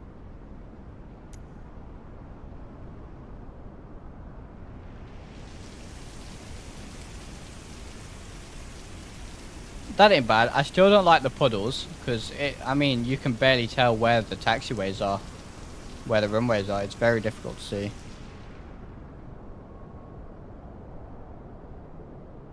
Do Azobo even research the aircraft they develop or find a screenshot? I don't know. Working Title did a great job in 2020, don't get me wrong, and I'm pretty sure they've done a decent job in on the systems in 2024. Working Title they do good work. Azobo, on the other hand, I don't know. Redneck, yeah. I do agree, yeah. If we break through this cloud soon, I don't really see enough of an improvement. It kind of looks like a mod. You know, someone's made a mod to change the UI a little bit and change the clouds and the sky colors a little bit. Are the Innie planes good quality? I thought they'd be relatively decent. I've only tried the A321 so far, and I could not fly it. The fly-by-wire was all over the place. Okay, that sounds cool. Thunderstorm clouds. Right, so what do I think of these clouds then? Let's see. It's a Beluga INI, it is. We can try that in a bit if you want. If it flies, that is. Right. How do these clouds look? Not too bad. I think they're a bit soft for my liking. A bit more definition would be nice. This is on Ultra, by the way, for the clouds. A bit more definition would be nice. There's a bit of graining there, but not bad. I do see an improvement and a difference for sure. You still have the shimmering, but not game changing. You know, it doesn't feel like a sequel. Like I said, it feels like a mod. If anything.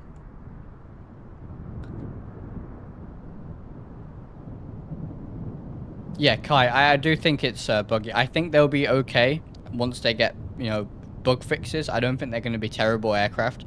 Obviously, they're not going to be anywhere near Phoenix and actual study level stuff. I think for a lot of us here that are used to TOLIS and stuff like that, the any builds are going to be probably not up to par from what I've seen so far.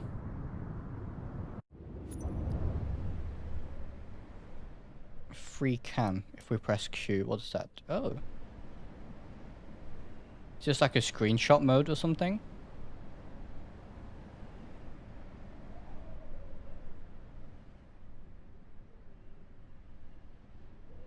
It's kind of nice. The modeling is fairly decent though. I don't know about accurate. Oh, where's my cursor's disappeared? My cursor has disappeared. Oh no, now we're back. And now it's gone again. Interesting. Engines look okay.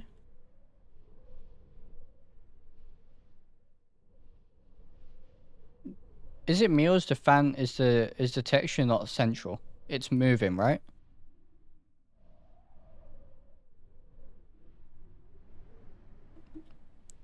It doesn't look bad in general. Or the that gear doesn't look. Oh no, it's loading in slowly. That's not too bad, I guess. Flaps. That's just clipped through the wing. And the textures are, I think, guess what will make sense, just a little too much. Yeah, I thought that. Static wicks. Lights, slats. Oh, that's cool. Okay, this is decent stuff up here. Bit behind landing gear.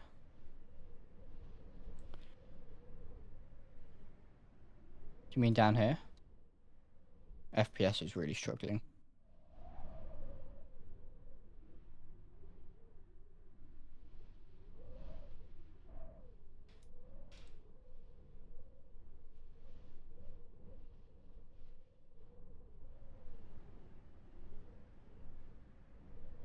Here?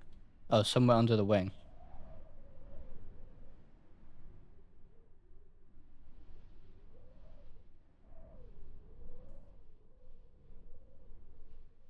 There's droplets under the plane. The rain is coming through the plane on your right. What am I looking at? Landing gear?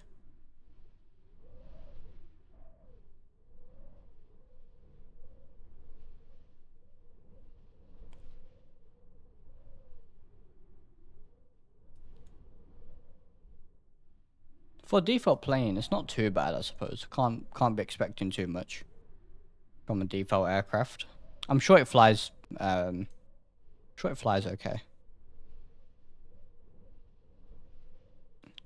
True, Skylar. Very true. There's a floating beacon light here, or a light. Where's it gone?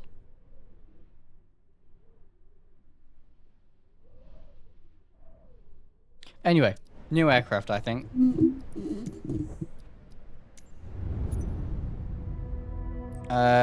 King Air next. How do we feel about that? Let's go to somewhere with like, let's do Madeira. Maybe our FPS will be decent. Again, what's meant to be handcrafted airport. So we'll see how this one is. King Air, let's do the 350.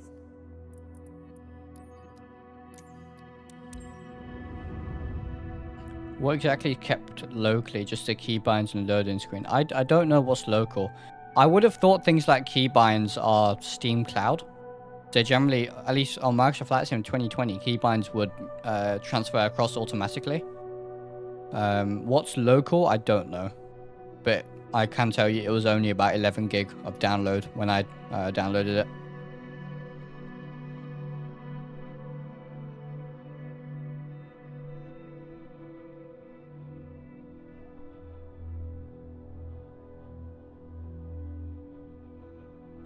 So we'll let it load. The loading times are pretty decent actually. It's fairly quick. And we'll change it to daytime. Oh, Madeira Tower, Beechcraft. this is going to be Alpha interesting. 6. I have a Hotel Victor feeling. Foxtrot ready for departing straight out at runway 05. I have a feeling our aircraft is non-existent.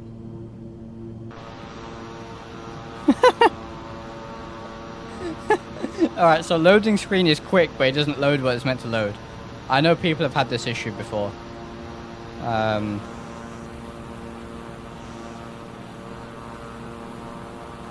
Yeah, no wonder loading time was quick. I don't have wings.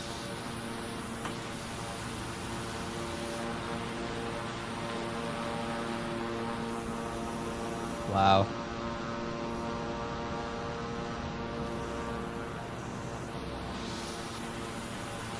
I mean, I hear engines. Yeah, alright. Well, the view keeps going down because the mini stick on my... I can't actually kind of control it. The mini stick on my Boeing, on my TCA, this heat blur, on my Boeing TCA yoke, it keeps automatically binding that to the camera, and on that mini stick on my Boeing TCA yoke, I have stick drift, so it's sort of moving it down. So I don't use that mini stick for that reason. I have a feeling it's just gonna get more and more broken. Maybe it's time to try helis.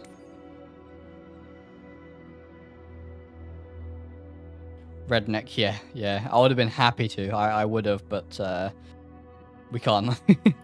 Let's do... I'm interested to fly the Cadbury G2 because the Helicenter Aviation, which is a helicopter school at my local airport where I do my PPL, fly these. So this will be interesting. I just hope we don't... it doesn't have inverted controls and we just take off straight away or something. But yeah, Redneck, when I can actually get the 350, the King Air to load, I will, I can sort of take a look at the systems. Bandwidth too low, loading times may be extended, word streaming degraded, yeah. I thought so. Now my internet here is actually very good. Upload and download is great. I'm on a, massive university accommodation Wi-Fi on Ethernet, and it's always very, very good. My Ethernet at home is particularly bad. Not particularly bad, but it's a lot worse. So that is really going to struggle with that, isn't it? Unless this is a server limitation, which I think it probably is. Try KJRB only because 12. Oh yeah, New York heliport. Yeah, we can do that after Madeira. Seen the X-Plane 12.1.3 is now available. Big ATC improvements with SIDS and stars. Yes, yeah. I do need to take a look at that. But between Microsoft Flight Sim releasing and university work, I've not had a try. Did one heli flight, felt pretty good. Felt pretty good, but it would not do things such as VRS or auto rotation, so it flew at least. Okay, let's see, yeah. Apparently A330 is decent. I feel like they've probably put more detail and attention into the A330 because they were promoting it a lot, so we'll take a look at that.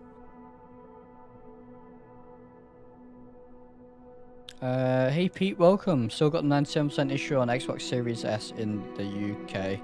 Yeah, I had that yesterday and I restarted the sim and then it sort of seemed to work.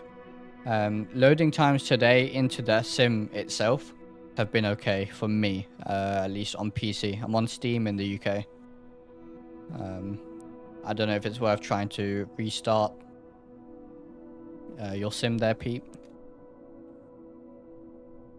But yeah, there's definitely issues and we're not loading in right now.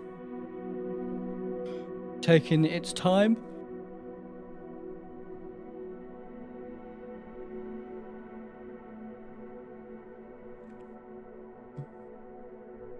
Yeah, not impressive. I probably won't stream it again unless it gets an update. Microsoft Flight Sim. And servers start to get better. So we'll stick to X-Plane. Not that I'd ever leave X-Plane anyway, but yeah. I thought that, oh, we'll spend this week streaming some Microsoft Flight Sim, but it doesn't seem like it's going to be good enough, to be honest. X-Plane Aviator, I agree. It's a cool idea. It's like a game. But I would honestly prefer a static loading screen like we have in X-Plane, you know, using no resources or very little resources, and focus on just actually loading the sim. Because that is what a loading screen is for. So this dynamic loading is, yeah, it's a cool feature if it works, but it's not working. So happy they got third-party devs to make the default planes higher fidelity, but a lot of promises were broken as well. Third-party planes don't work, and then a ton of anti-aliasing issues. Yeah, I agree, Redneck. I think, you know, hiring third-party devs is a great move. But the base sim is currently the issue. You know, the aircraft might be okay, but the flight model is not good. The sim isn't loading right now. So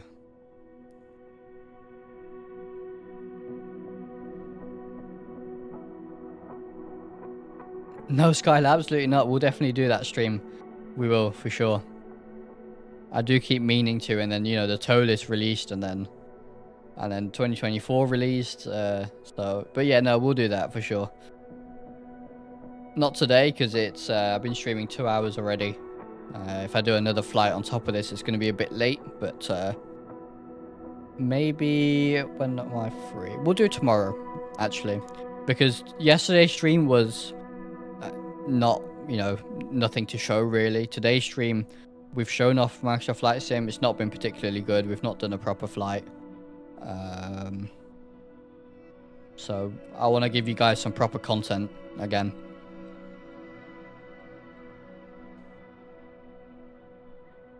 Yeah, Jonathan.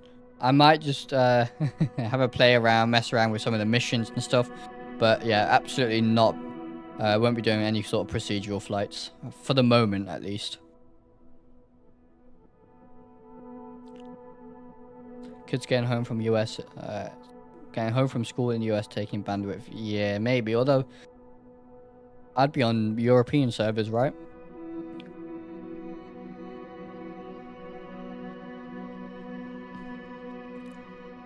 Yeah, it has been busy for Flight Sim.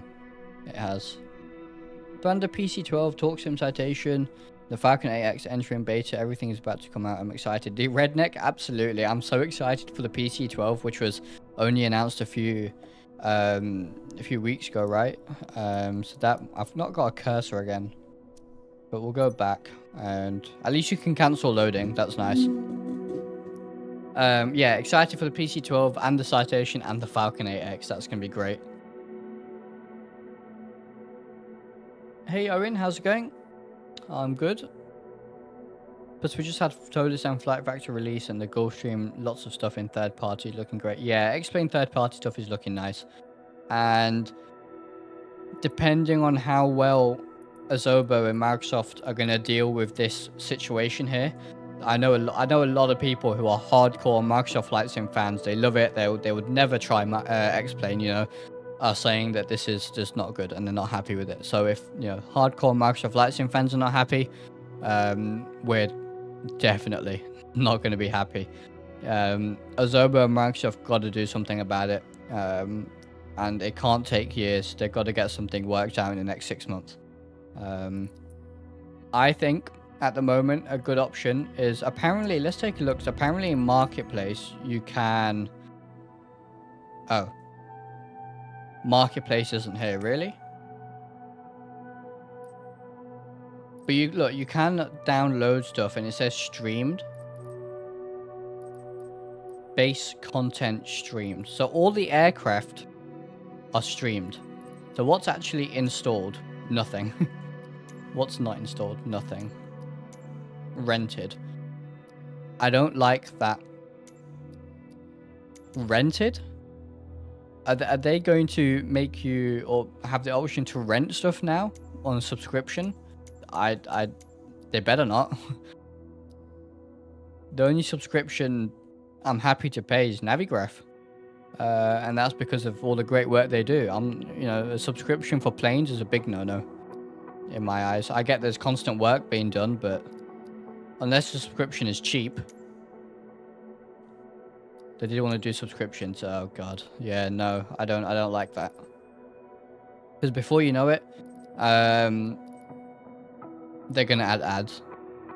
I really think at some point they're going to add adverts into the sim, and they're gonna make some sort of, you know how like every game has a battle pass now, or like a premium or something like that. They're gonna do that with Microsoft Flight Sim. I really think they are. You can download stuff, so I think it's probably worth just downloading a bunch of stuff. Obviously not now, but everything is streamed. But we can see what you get with the upgrades. Let's see. What is it that you actually get in the upgrades?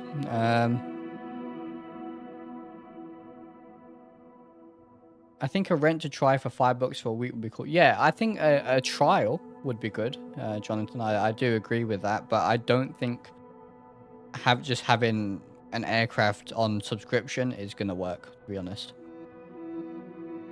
Maybe the ads could be in-flight entertainment, yeah. I do think we're going to get some sort of ads, and they're probably going to add some sort of battle pass-like thing, like how games have, where you, I don't know, earn premium liveries or something ridiculous like that.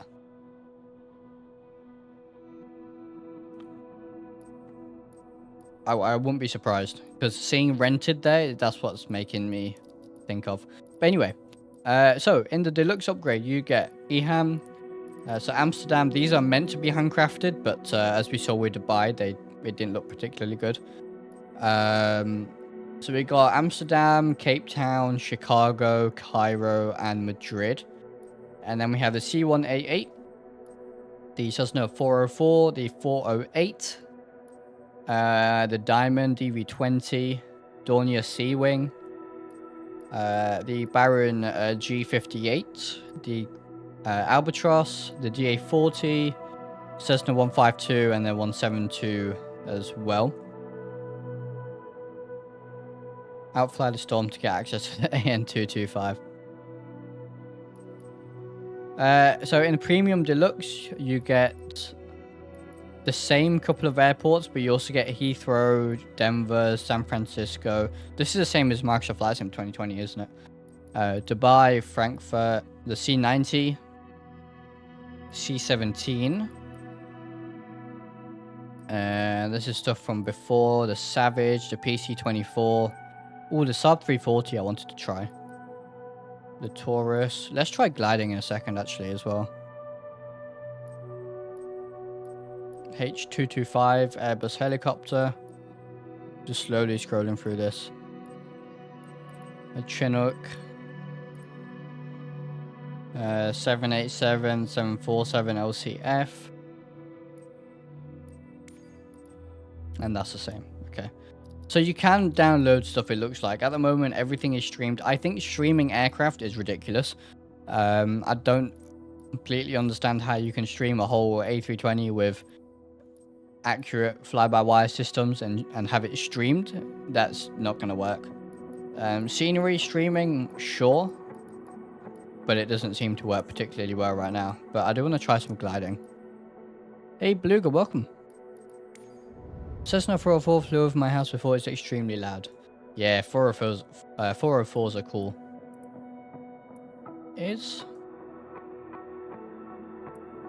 Oh, it is. Alright. Can we just spawn in the air? We can. Alright. Let's just get in a glider. I have done a lot of real-world gliding as well, so let's see. Go with the Got Friends. Let's go with the Taurus.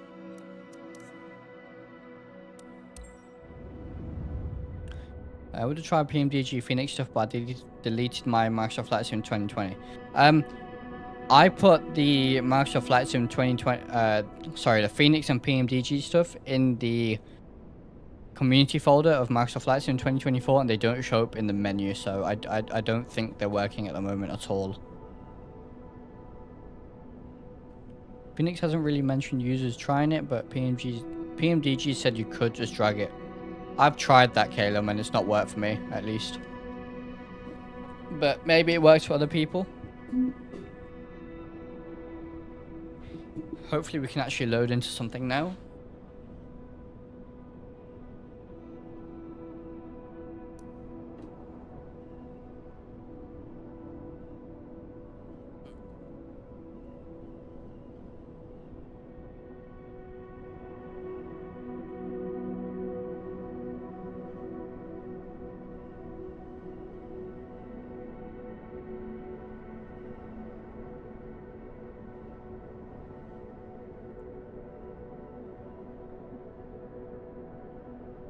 Still loading.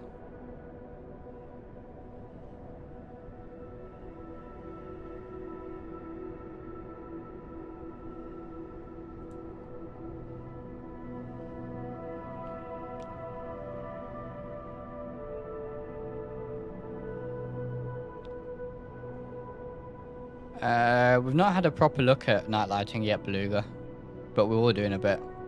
Got Friends are grand. Yeah, I've heard good things about Got Friends. I have.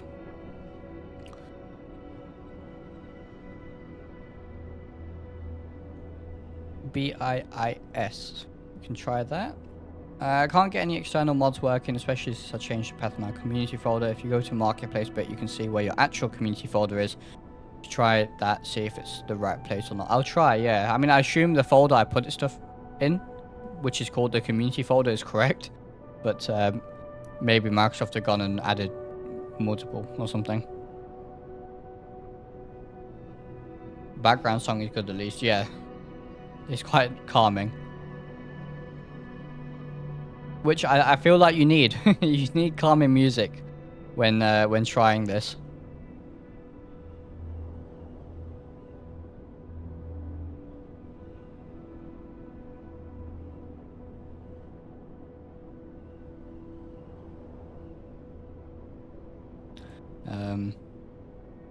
So we'll promise shorter loading times. It seems like when it loads, it is shorter, but I think there's... I don't know, it's not loading for me at all right now. But in the past, my loading times have been actually pretty decent for most of the time. But right now, I think the servers are being overloaded.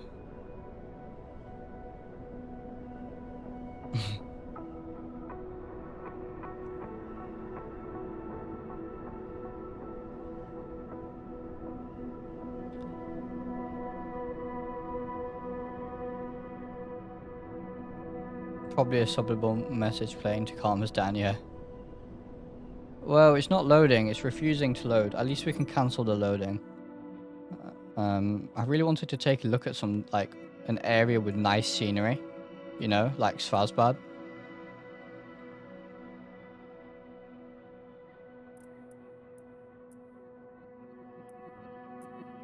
I've got different, these are new icons. With this like teal star here. What's that? Oh, glider friendly, because I've got a glider. Right, I got you. Once you have the BIIS. Yeah, I was thinking Lowy as well, or KEGE. Right, let's try the first one. The BIIS, and then we'll go KEGE and then Lowy. If it loads, that is, because it doesn't seem to want to load. Maybe what we'll do is it's not even loading this. I think it's completely gone. I was going to download the glider. Yesterday it would sit at that loading screen but would eventually load up. Just got here, not sure how long you've let it load for. I let it load for about 5 minutes and about 10 minutes previously, and it just wasn't working.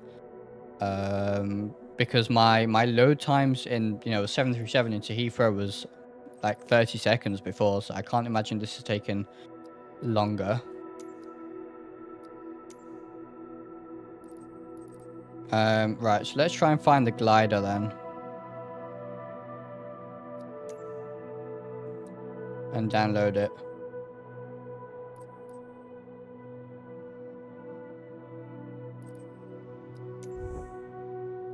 So app data roaming.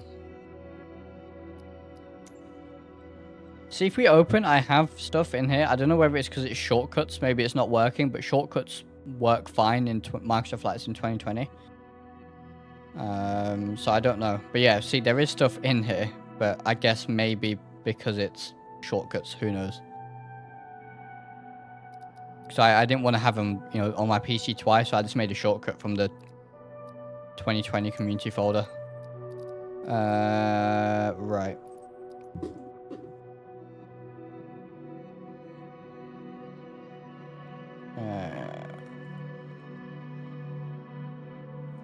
Let's find this Taurus then. This. So if I select it, how do I install it? It's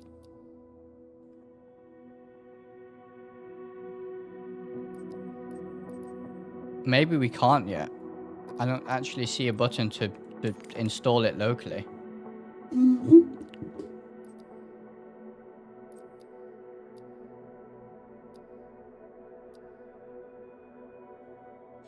Well, can't do that one then, I guess. Let's just try and load into BIIF. See if that works.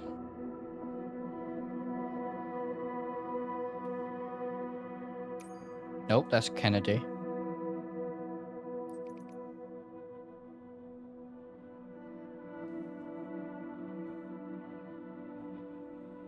BIIS.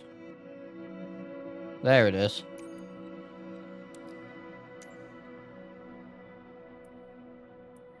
And I'll just go in the air next to it because I am in a glider. So let's see if this loads. What a beautiful loading screen we're looking at here. Just got 972,546,000,000 points on my PPL exam. What a relief, I can fly in a flight sim in my real world. So that's as well.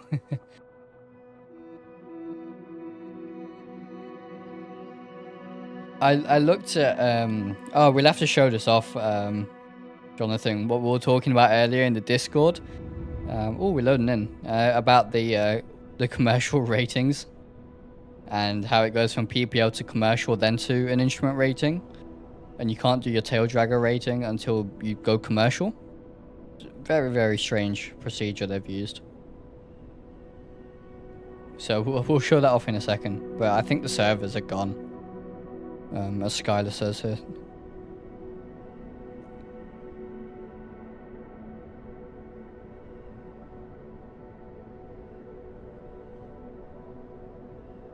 But let's give it 5 minutes, see if it will load, and then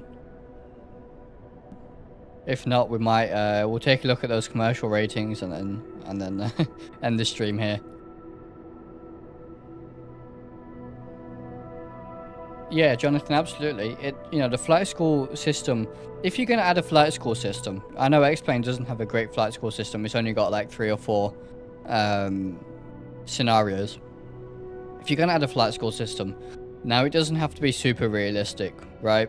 I get that, but it needs to be somewhat correct. I mean, going from a PPL straight to a commercial rating, then to your instrument rating, is weird. And you can't do a night rating until you do a commercial rating. It's just wrong. Very wrong. And I think, flight sim is such a great way to get young people and anyone really into, wanting to become a pilot in the real world, wanting to go into aviation for real. And having these things wrong is just false information, really, isn't it? It's definitely something they need to sort out.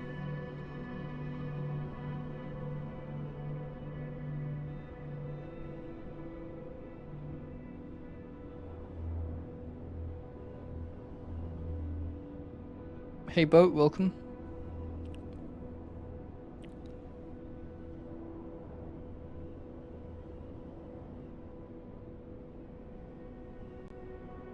Yeah.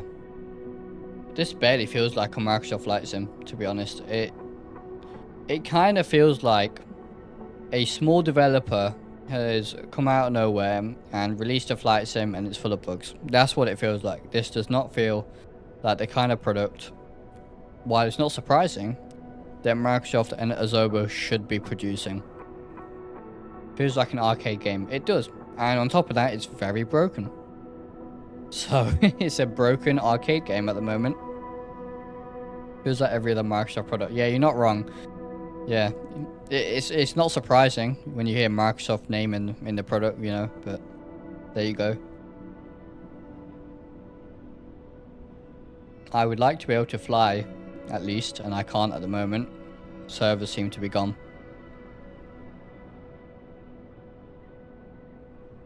I mean, they had an alpha test, and I'm pretty sure the alpha test went better than this. Like, I didn't see people having too many issues in the alpha test.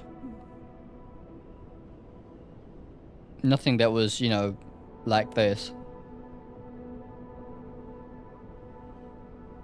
I hope though. I think I do think it will improve, and it'll be at a point where we can actually start using it like we used to use Microsoft Flight Sim 2020, but I think this is going to take some time.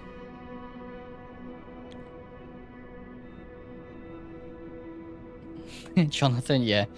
100%. It is, yeah, it's not good. I mean, you know, the X-Plane release wasn't completely smooth, but when I bought it, I could, you know, for one, actually buy it without the servers crashing. I could download it without servers crashing. I could play it. I could fly around. My performance was terrible on, you know, the old PC I had, but it was still, you know, working. The issues I had was just down to my PC not being good enough. You know, I upgraded my PC 6 months later, and it was fine. It was great. You know, add-ons took their time to come through for X-Plane 12, but again, it worked. Yeah, A330 launch was pretty funny. That was pretty funny, to be honest. That's great, but yeah, X-Plane 12 is great. X-Plane 12 it's not a sim that you can download, load, and fly. Admittedly, it does need. You do gotta, you know, get used to it. You need to set your keybinds. You need to work out your graphic settings.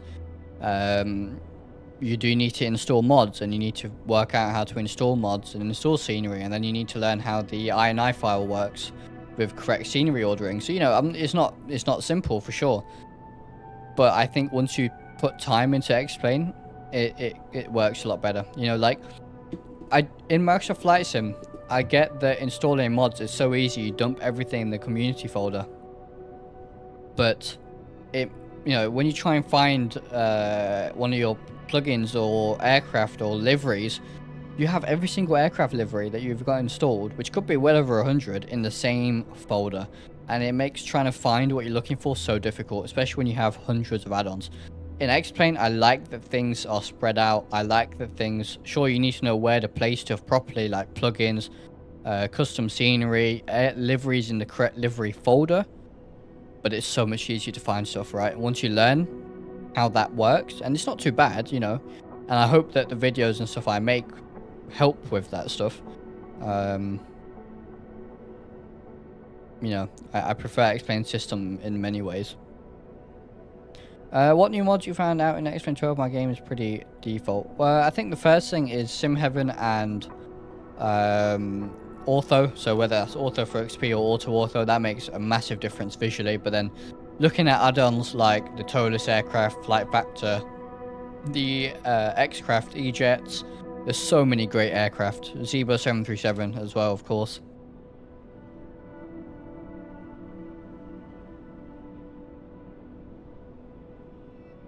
I'm currently using Visual XP Clouds, but Visual XP is a little bit broken right now. Alright, yeah, this isn't working.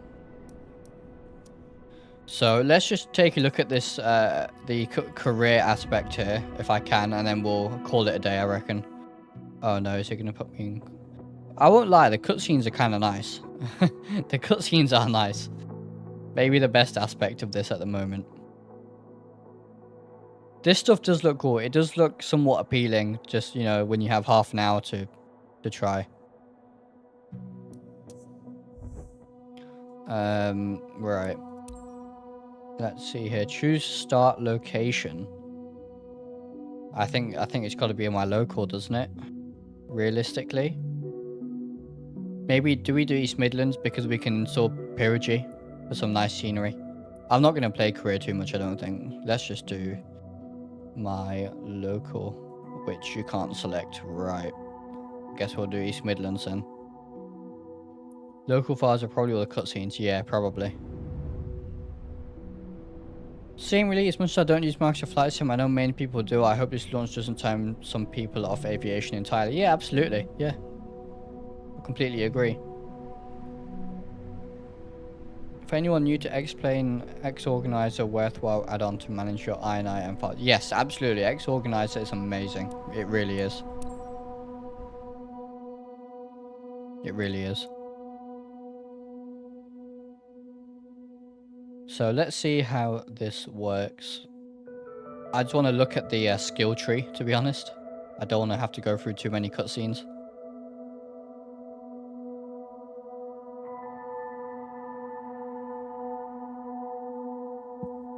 I don't like the Bing imagery for the UK. It's very yellowy. And, you know, it's very summer-like when we only actually have grass that looks like that for about a week when it gets really hot, and then it's all, you know, nice green grass for the rest of the year. So I'm not a fan of the imagery that's been used, and I don't even know if this is going to load. It might not, but let's see.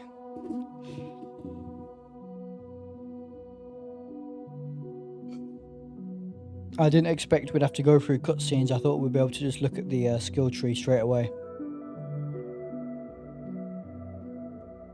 Yeah, I think we'll be back tomorrow in the 777 from Flight Factor in X-Plane, and we'll do some proper flying and have a stream where we do some actual proper flying.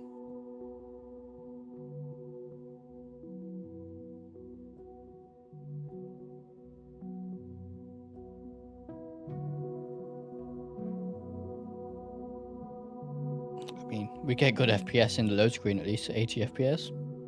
We'll take it, but I would like to load, please, Azobo.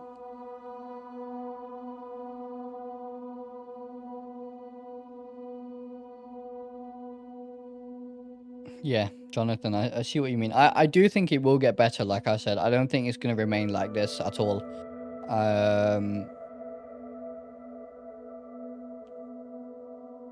Microsoft Flight Sim 2020 had a rough start. This is going to have a rough start. Well, it's having a rough start. I think it will improve. We're going to get to a point where Phoenix and PMDG and all these amazing developers are going to fix their products and optimize them, and then we're going to start getting, you know, optimized scenery, and it'll be better. I really hope so. I think it will get there.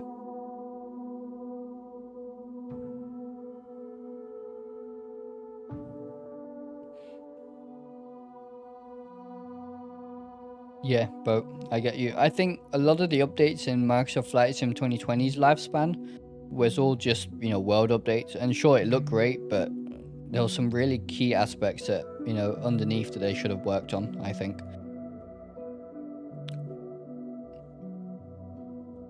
But I think the sim has potential. You know, don't get me wrong. They're going to fix it and it's going to be good. How long that takes, I don't know.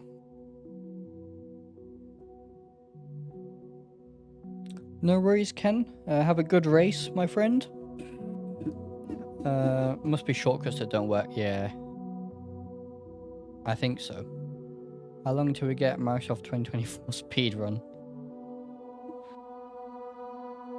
Okay, so more loading. We have an East Midlands sign here.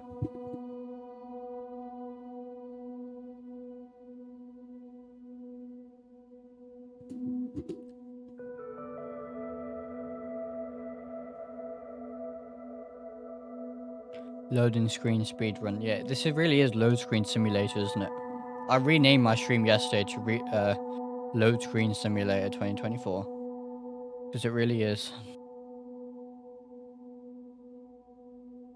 But I think it's going to be a good couple of months, maybe weeks if I'm being optimistic, but it'll be a good few months until this is more of a usable sim. And I think once they give us the ability to download stuff locally to our machine, that will help a lot as well. Because at the moment it's trying to stream everything and it's just way too much. And of course I'm streaming, you know, to YouTube as well, so that's just extra bandwidth being used. My explained was aircraft maintenance simulator for a while. I think we are loading. We're slowly getting somewhere. It's just taking a long time. This does look like East Midlands. Well, not really, but I think we can see Ratcliffe Power Station back there, which has actually been decommissioned now. But let's give it a while. I think it is loading, just, you know, slowly. And then we'll probably call it a day after this. We've been streaming 2 hours, so there was always issues with add-ons. Yeah, sometimes X-Plane does get like that. Especially when stuff updates and you don't know what works and what's not working. So, yeah, sometimes you got to spend a bit of time doing some X-Plane maintenance. Give your ISP a break.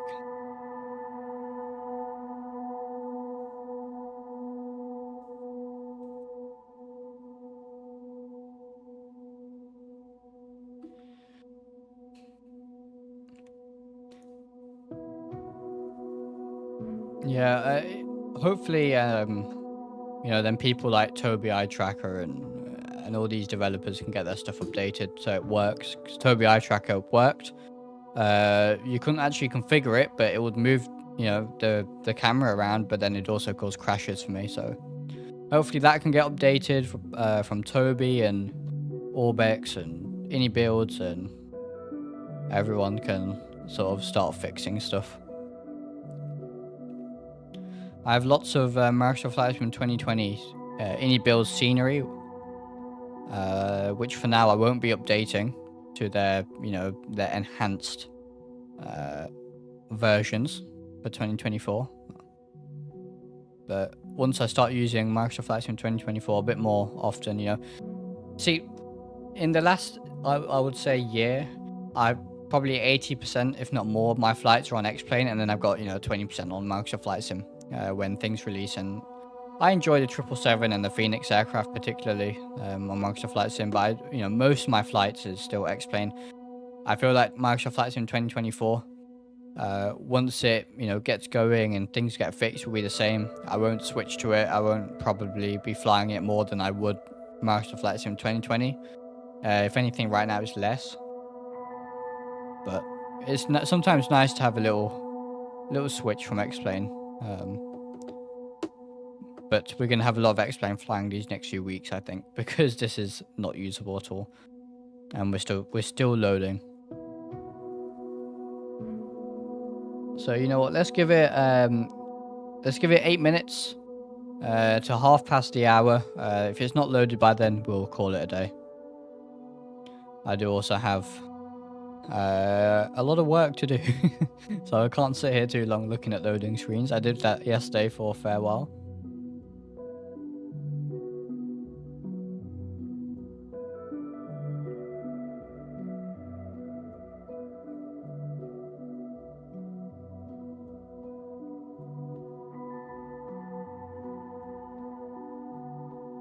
Study stream.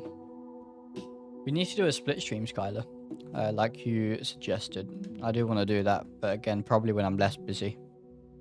There's a lot of stuff I want to do, just very, very busy right now with work and new, you know, everything releases at the same time. Yeah, we'll give it 1/2 the hour, so what, 7 more minutes. Hey Chris, welcome.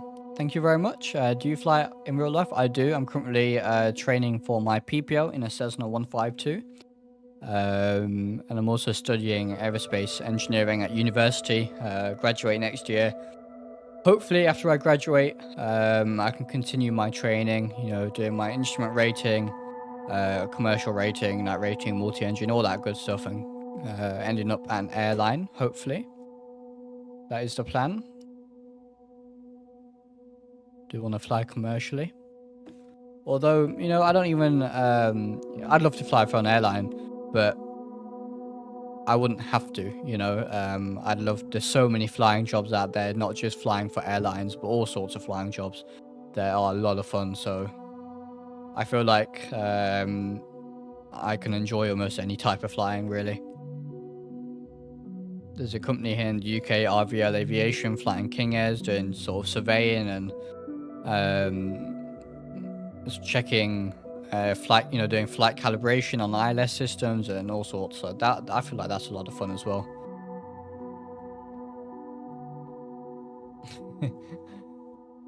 No worries, Skylar. Thank you very much for being here. Explain 12 user here, tried Microsoft Flight Sim 2024 and the camera system is horrible. Are there any videos out there explaining how to set up views correctly? Seems complicated. Yes, I agree. The camera system is pretty horrible. They've changed quite a lot from Microsoft Flight Sim 2020. I don't think there's going to be any videos out currently, just because the sim bit is barely working. So it's not in a state where you can even make a video on it, really. Otherwise, I would be doing so. So I think you might just have to wait a little bit. There's a lot of bugs as well. So I think it's going to be a waiting game, to be honest. I think, unfortunately. But yeah, the camera system in Microsoft Flight Sim 2020 and 2024 is I don't like it. You know, I much prefer the X-Plane 12 camera system. I mean, being able to hit Shift F, Shift 2 and having a flyby, fantastic. You know, hitting C and just being able to, you know, free cam. It's so easy to do. You don't have to do it through menus. Just a very simple shortcut on the keyboard, and you have all the, you know, Shift 1, 2, 3, 4 keys, you know, presets. It's so nice. Microsoft Flight Sim doesn't really have any of that sort of stuff, especially for content creation. You know, when I'm trying to, you know, I guess some of you have seen some of the shorts I've made, you know, landing where it's a static camera and it's a flyby view like your plane spotter sort of thing. In X-Plane 12, it's so easy. I hit Shift 2, go into replay, position the camera wherever I want, and hit play and record. That is it. Microsoft Flight Sim, setting up the replay is difficult for a start. Then setting up the camera to have that flyby is also difficult. It takes like 10 times longer to record them. It really is such a pain. Don't have to start flying yet, integrally at some flight academy or modular. I'm leaning towards the former, but in the meantime, it'd be nice to work in my profession as well. Yeah, at least in the UK, integrated flight schools are charging so much over the odds. It's ridiculous. Almost double what you'd be paying modular, you know, it's so expensive. I think right now the clear option, at least in the UK, I don't know how it is in the rest of the world, modular is probably the way to go, because, you know, modular isn't necessarily slower if you just, you know, fly every day, or as much as you can. You can get it done just as quick, and I know, because I know a fair few people who have done that, and they finish their flight training quicker than when they would have done it, you know, through a integrated route, and have saved a lot of money as well. So I think modular is a clear option, at least for me. You know, it's going to vary from person to person, but yeah, integrated flight schools are charging so much these days. I know some of them are charging up to £300-400 an hour when you convert it. The way they, you know, they hide the cost in the sense that it's just a big lump sum. You know, you don't get an hourly rate. So, you know, the hourly rate I'm paying right now for my PPO is about £200 an hour. Expensive, but not too bad, you know, for the UK. I know some flight schools that are charging a lot more than that for the integrated route when you actually sit down and work out the costs and how they've broken it down. You're talking another 50, 60, 70 pounds an hour, and then, you know, 45 hours for a PPL at minimum. That adds up to a lot. So modular is my preferred route at the moment, to be honest. But yeah, down to doing the research for your own area and your own needs, I guess.